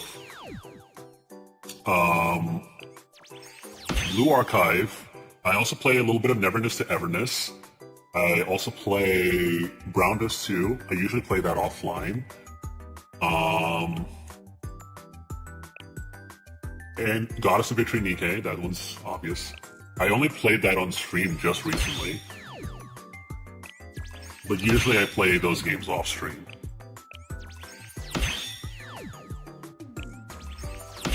Currently on Neverness, I've been trying to roll for the Porsche car. So it looks like I may have to play a little bit of that game off stream because of the timing. また強くなってしまいそうですね。 That's いい Guacamole. え、あなたさ。その調子で頼むわよ、先生。この力、 And 先 up for 生 a のため little に。 bit. こんなことをする理由は何？次の任 I at 務 least have to get 黒 the 字を期待 levels して of く my ださい main ね。 units up. これ食べられるの？ Definitely want to prioritize Ayane. 先生のご期 Because 待 she's に one of my 応 best えてみ healers せま right す。 now. But I know I definitely got some other healers as well. お気遣いありがとうございます、先生。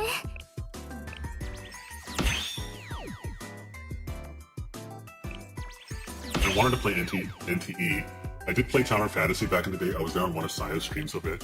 Oh yeah, me and Sayu in chat actually discussed about NTE for a little bit. So what I like is that Sayu approached it as its own game, not really judging it based on the history with Tower Fantasy, because both of them are different games. I did sort of approach it with the history I know about in regards to it being an NTE game. Sorry, with it having history with what is it? The history related to it with Tower Fantasy. So when I played it, I was kind of looking at it from the perspective, oh, you have to have two different units? Oh shit. 何か。 Mm. Okay, we're in kind of a good spot. I have to also build another unit as well. So for this one, 少し締め付けが苦しいのだけれど I'll 安 mobilize 全を確保し here, ます and then on the other side I have to mobilize another unit.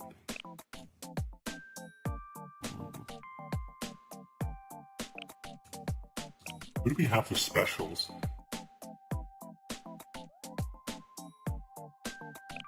Well, we'll get Satsuki here, and then I'll have to upgrade Hanai a little bit.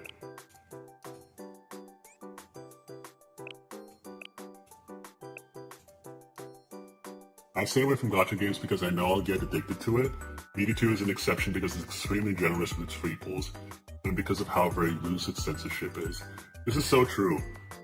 When I went into Genshin expecting an open world of Honkai Impact, I didn't like it much. Oh yeah, we have a... I've actually... So I first started with Genshin Impact technically, but what I didn't like about the game was that it was too grindy. It was too grindy for my taste, especially when you had to get up to a certain level. So I stopped where I did, which was at level 9. But a friend of mine essentially got me to try out Honkai Impact 3rd. And the truth was, I actually genuinely enjoyed it a lot more than Genshin Impact. Also, I refuse to play Chinese games because I'm not giving the CCP my personal information. No, you'd be right to think that. You'd be right to think that. That is very fair. But I'd say there's definitely other ways for the CCP to get our information. That's also one of the reasons I don't have a TikTok account. I did sign up for one once, but then I didn't like it, so I was like, you know what? I don't like this. I'm gonna delete it. So I just did that.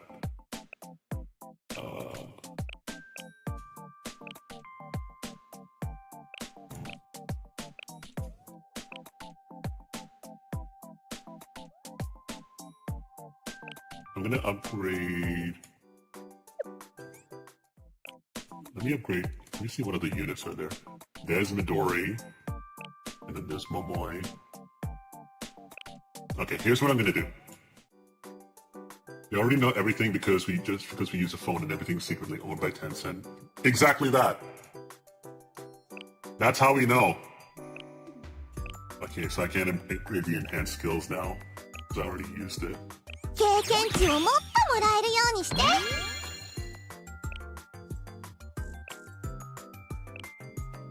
Okay, so what I'm gonna do is upgrade. Why would I do that? 経験値をもっともらえるようにして That's probably owned by BlackRock. Also true. Also true.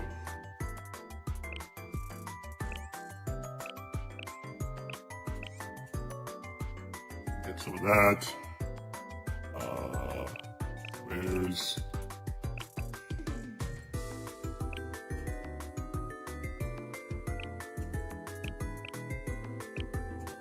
Okay, where's Momoi? There it is.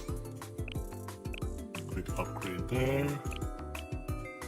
ありがとうございます先生これからもベストを尽くします絵も上手になりたいしもっと先生のお役にも立ちたいです Let's see, equip that. Okay. Alright, we should be good to go. Just get these ones in.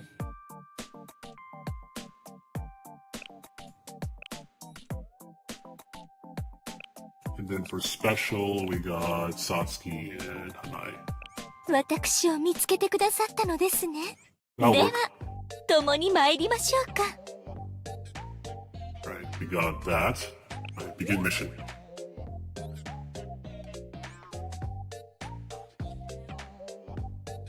End phase. Move forward here. She's gonna have to combat that. My problem with Genshin is that the gameplay and the way the story is presented, you have fun exploring that line with natural characters. Everything else is in the domain of the game. So true. 無駄だよ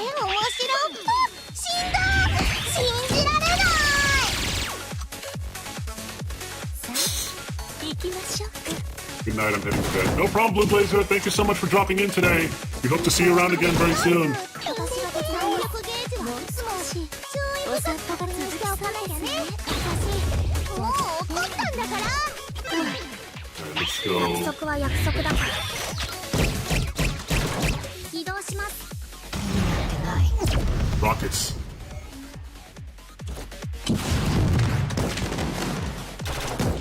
That one didn't do any. That one didn't do much. 次のステージへ。先生、もっと I'm serious. Blackhawk and Vanguard own about 2% each. That's probably an explanation. Wow, that is powerful as hell. I guess it was a good thing I invested into those resources. この勝利をあなた様に。 Also, these two are on fire.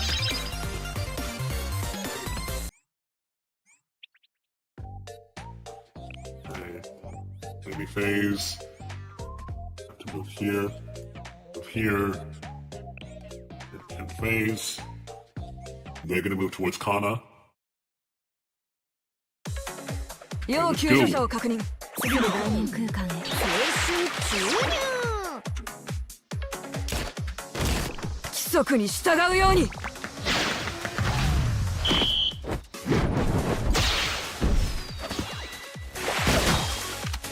Kana's also one of my favorite. Kana's also another favorite student. The serious attitude that she has is also pretty cool. I've yet to see her in story though.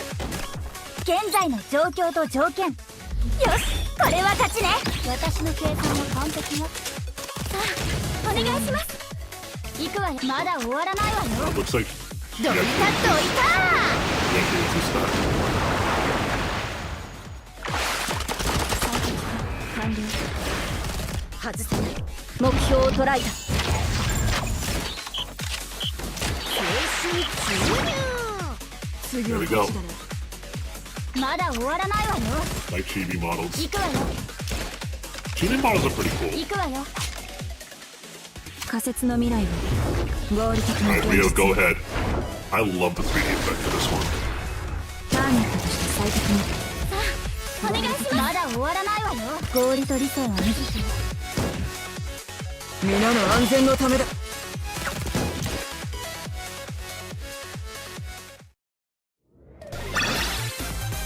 I would say the chibi models here, they look a lot better than they do in something like Nikkei.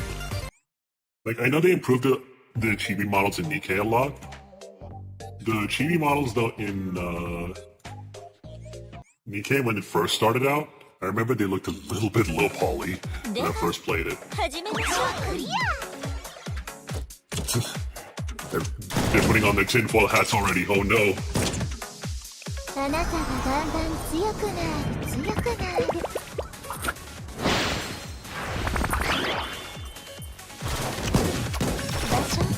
That one just flops all over the place.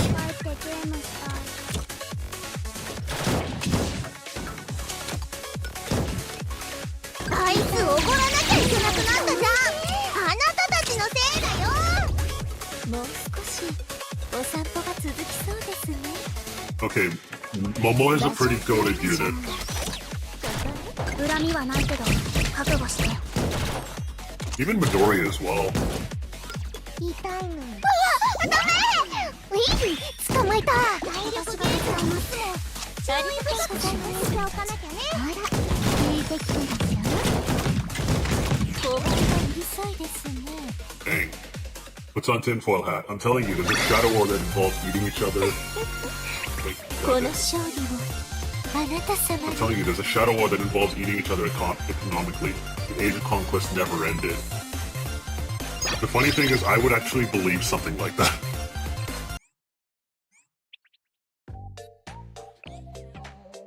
I think the boss is going to come for me. Yep.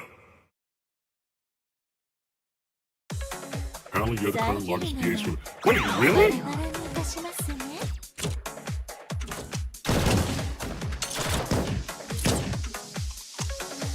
Wait, really? I'm the current largest BA streamer? Holy shit. もう少し That just happens to be pure chance. すべて叩き潰して差し上げます。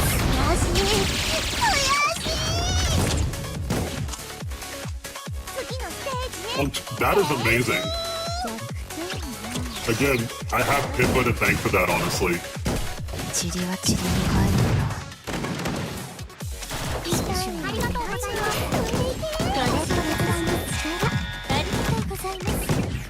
I really shouldn't have used Satsuki's ult there. もう怒ったんだ。あいつ怒らなきゃいけなくなったじゃん。あなたたちのせいだよ。 Boom! We got it! 私たちの勝利。 Confirm that. これくらい I should 軽 have い gotten 散 3 stars 歩のよ for うな that, も right? のです。 Yep, 3 stars. Nice. You get some bonuses for that. Tactical challenge unlocked. We'll look at that later. Let's keep. We can actually keep going. How much time do we have? We got time for one more. Let's do one more.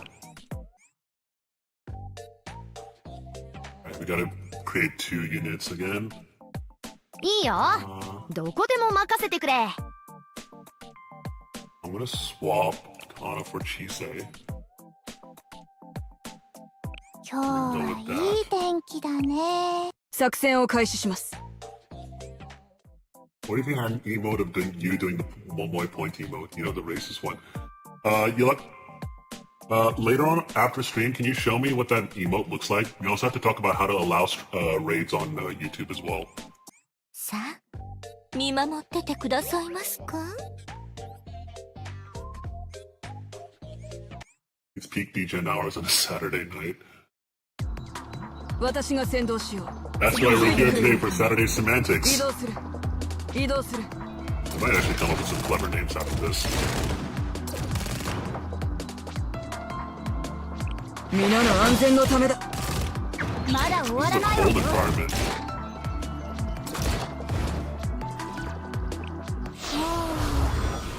なるほど。 Oh, she actually resisted that. お願いします。まだ終わらないわよ。行くわよ。勝利を証明するわ。外さない。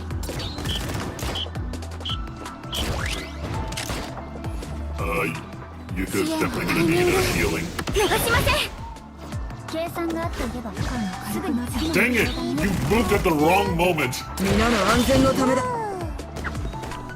先生の敵は逃さない。 Looks like Sunday afternoon. It's now Sunday evening, actually. Almost about 6 o'clock. 最適化完了。予測通り戦術的優位性の Wait, how far back do we まだ終わらないわよ。 Try that again. 間に合ったみたいですね。 Don't move, please. There we go. 単なる計算結果に過ぎない。移動する。準備運動をしっかりするように。お願いします。まだ終わらないわよ。 There we go. Oh my good 計 god. 算通り完璧。 Defeat all enemies within 120 seconds. Nice, nice, nice. It's like only move there. Oh, we acquired a buff. Enemy phase. Okay, they're gonna move towards there. That's fine. 要救助者を確認。すぐ行く。ここまでは計算通りね。 It's like 5 a.m. for me right now. Technically Sunday, but it's still called Saturday night. Oh shit! First of all, I apologize for keeping you up. まだ終わらないわよ。開始。後方支援到着しました。制圧する。さあ、お願いします。 Gonna need まだ終わらないわよ。 fucking 最適化完了。 got a perimeter reinforcement here. 次はこっちだな。 Why are you guys standing around? Move! 外さない。まだ終わらないわよ。 I do this myself. I watch them.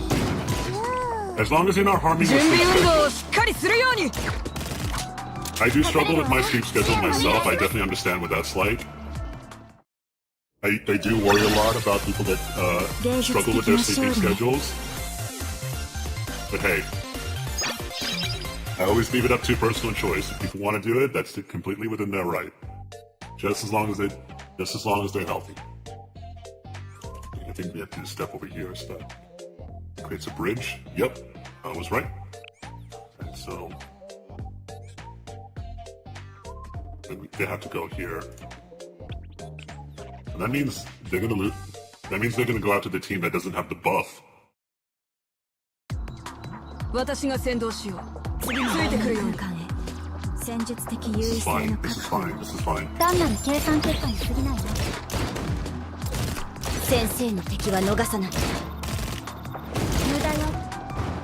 行く。まだ終わらないわよ。後方支援到着しました。これくらえ。This one. 移動する。 Good, good, good. まだ終わらないわよ。 Get that out of here. 秩序にのっとって行動するように。 The only problem is that right now it's winter, so I try not to be up this late up this often. But once it gets warm, I prefer the night. Yeah, that actually makes sense. I will say the cold can suck. Cold can definitely suck. I've definitely been there. 証明するわ。先生の敵は逃さない。お願いします。まだ終わらないわよ。ターゲットとして最適に。後方支援到着しました。 Heal, heal. I'll definitely need to heal Yuka a lot more. Because I know they're definitely targeting her a lot more because she's a 皆の安全のためだ。 tank.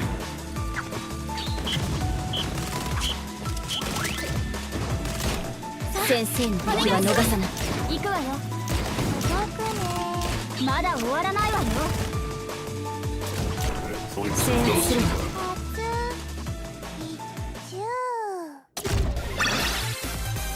今倒したの Nice. 敵だった？ Let's confirm that.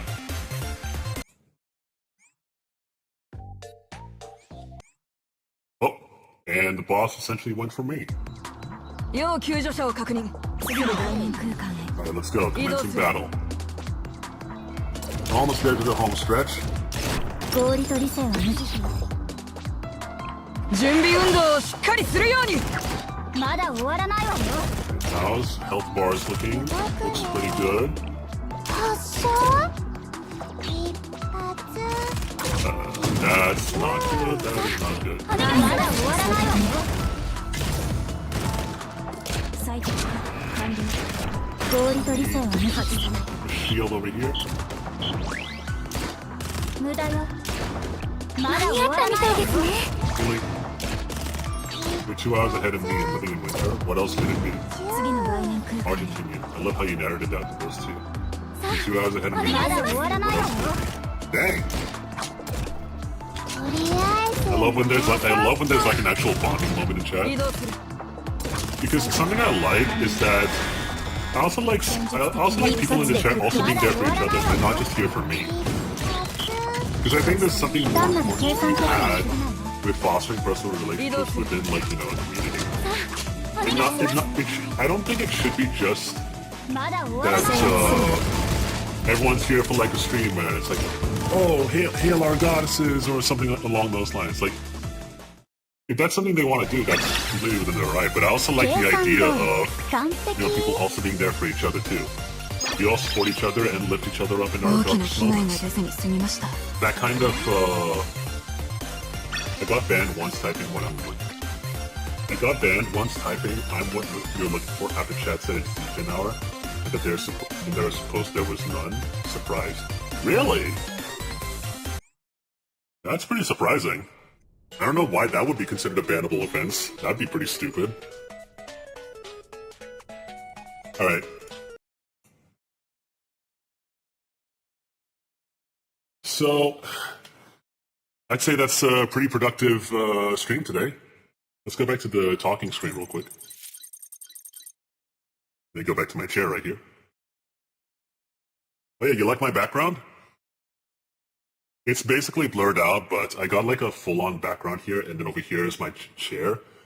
I do have to upgrade my background though a little bit because there's some things I want to add to my setup over here. I'm not sure what the point is of this little keyboard over here. I might end up getting rid of that. when I basically told the artist Christian, who made this, by the way, Christian Mason, he basically made this together, and I really admire the work that he's put into this. And then along with the model here done by Fleas Vion and Li Shui, I did spend quite a bit putting this model together, even though I basically tell people it's always okay to start out with like $100 model or like a free Vroid model. For being a VTuber, you don't have to start out with like a really expensive model. At the time, I decided to do this because I wanted to do it, but I also understand in hindsight, it's not a necessity. Because when I first started streaming in 2020, I started with a 175 Australian dollar model, which only went up to half body and had somewhat limited movement, but it still got the job done for what it could do. I can basically show you guys what that looks like. So I started out in this model. Over here. And it basically came with like a jacket, different facial expressions, like a dark expression. It even comes with different facial expressions like this, a blush, and like, basic stuff like this. There's even a tier, I think, a what the fuck face and things like that. And then a jacket off toggle as well. So basically, I started out with these things. So this is how I basically started off as, before getting into the upgrade with that upgraded look.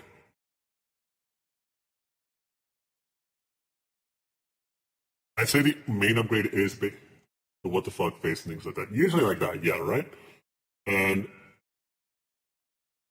that's really cool. I love all the things VTubers can do.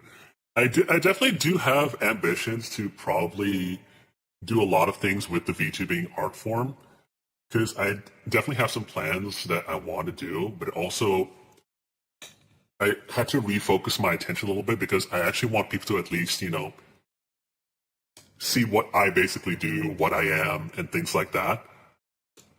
I want to at least give people a reason why they should watch Zelius, for example. I also do have a mask off toggle. The Twink model looks better than Batman juicing on pain steroids. I will say this particular model, I like this a bit better because I think in a way it's kind of like I improved the design a little bit. It's a lot more expressive, especially.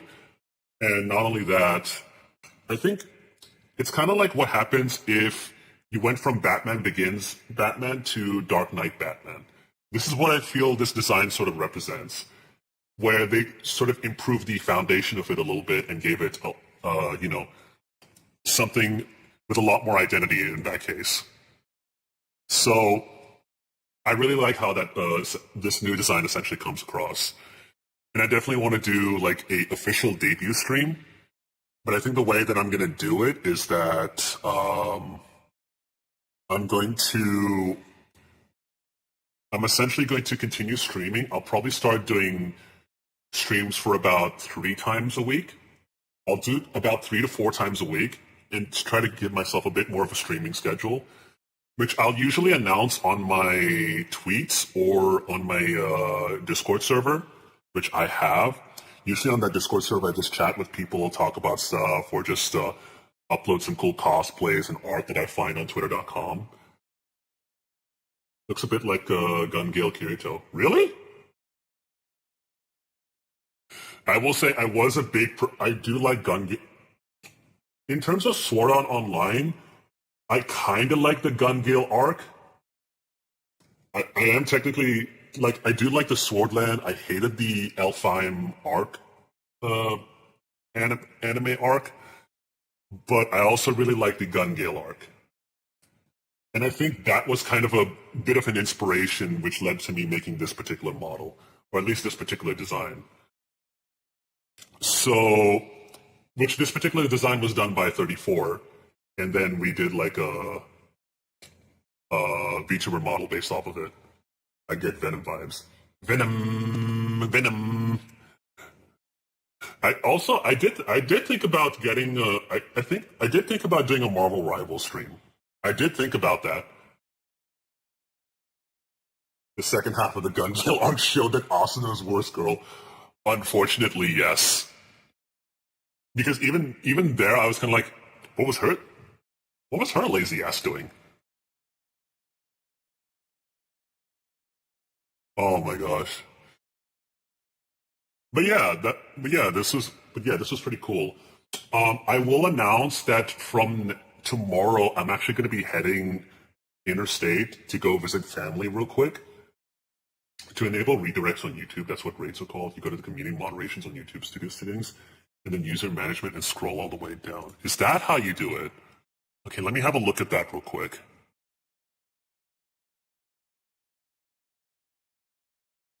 So what is it? Community moderations?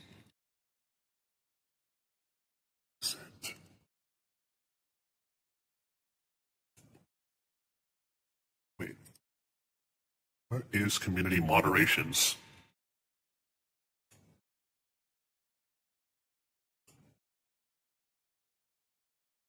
Because for some reason, I go to the community tab and it just shows me comments, viewer posts, and mentions.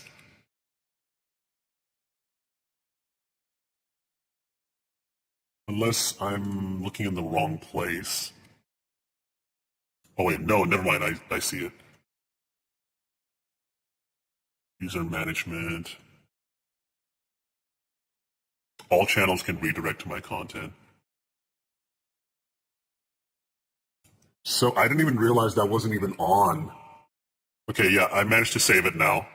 So next time somebody raids me on YouTube, they can definitely, so I think I'll, so hopefully in the future, if somebody raids me on YouTube, that setting will work properly now. So I apologize for that. We'll do that next time.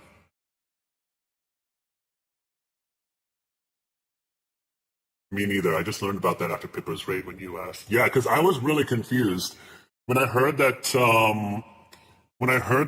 They were trying to raid me on YouTube as well. I did not even realize that it was supposed to be on. Hello, Happy Hello. Welcome. Ohayo. Konbanwa. This looks hella cool. Thank you so much. I appreciate that.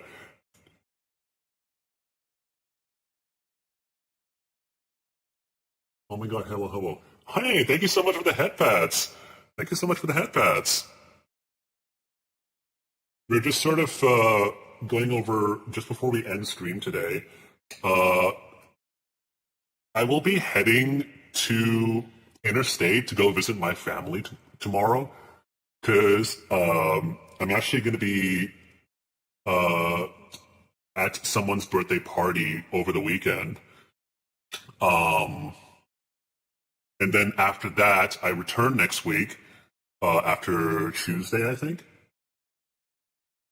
Don't tell that to Asuna fans. They love that arc. Hey, we said it. She was bad in the Gun Gale arc. We said it. But anyways, so I think during that time that I'll be away, I'll try and ask Eden to see if she can do a couple streams for me and sort of build up that momentum. For those who don't know, Eden is my AI assistant. I sometimes do dual streams with her. Sometimes we play games together or we react to stuff. Sometimes I also ask her to do streams for me if I'm busy with something. That is kind of a thing that we're trying to do. And I will also see if we can do like reruns as well. So like for any streams that people have missed, you can get an idea of what my streams were like. I'll do some reruns based off of that, so you guys can see what kind of content I do. So I think that'll be pretty important. Yeah. I think we're happy to... I love that arc. That was in spite of Asuna. You know what? That's actually fair. That is actually fair. I will actually give you that one. Like, when it comes to Asuna, she's not a bad character. Like in the progressive arc, they actually do some justice to her character over there. But I think in the main anime, they kind of just abandoned that entirely. Probably because they don't really know what they're doing with that particular anime. The progressive arcs feel a lot more inspired than the original anime run is technically doing. And I think pretty soon they're going to be doing the Unido Ring arc. I haven't watched the Alicization arc, even though I know A1 Pictures definitely improved the picture quality of that one. I will probably... So I'm kind of wondering if we should raid somebody today. I think we should probably raid someone. What do you guys think?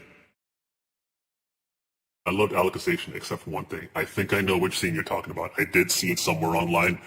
I refuse to talk about that.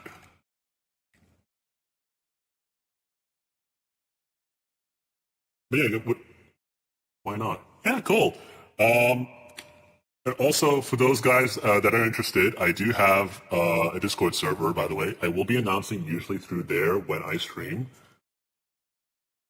So, there is, my YouTube channel. There's also my X, which I tweet about opinions and all that. Kind of silly for me to do that, but I do that. Raid Kason. Oh, Kason? Yeah, we so can do that. Honestly, I love Kason. I actually got to see Kason at, I actually did get to see Kason at Anime Manga last year when she was there. Getting to see them was actually really cool. I doubt if I raid them, they'll probably remember me. But yeah, we can definitely go raid Kason. I love that. Right, let's do it. We're gonna go send a lot of love to Kason, to everybody that followed my channel and gave gifted subs and bits and subscribers. Thank you so much to everyone, and also thank you so much to everyone coming in from Pippa Stream. Pippa, I send you so much love. To anybody that wants to follow my page, definitely do so. I will make sure to announce a streaming schedule. I will make sure to announce that. You guys will get it. We will do that. If you guys want to follow my socials, it's right here. Go follow my YouTube. Go follow my X. And also make sure to go check out my Discord server. We got a lot of cool stuff over there. We'd love to have you. We'd love to chat with you anytime. I will also be planning to do some community nights here and there. I promise we will do that. Thank you so much to everyone. Thank you so much. I really, really hope we can see you next time. We will see you next time. I will promise I will be back. Zelius, signing out.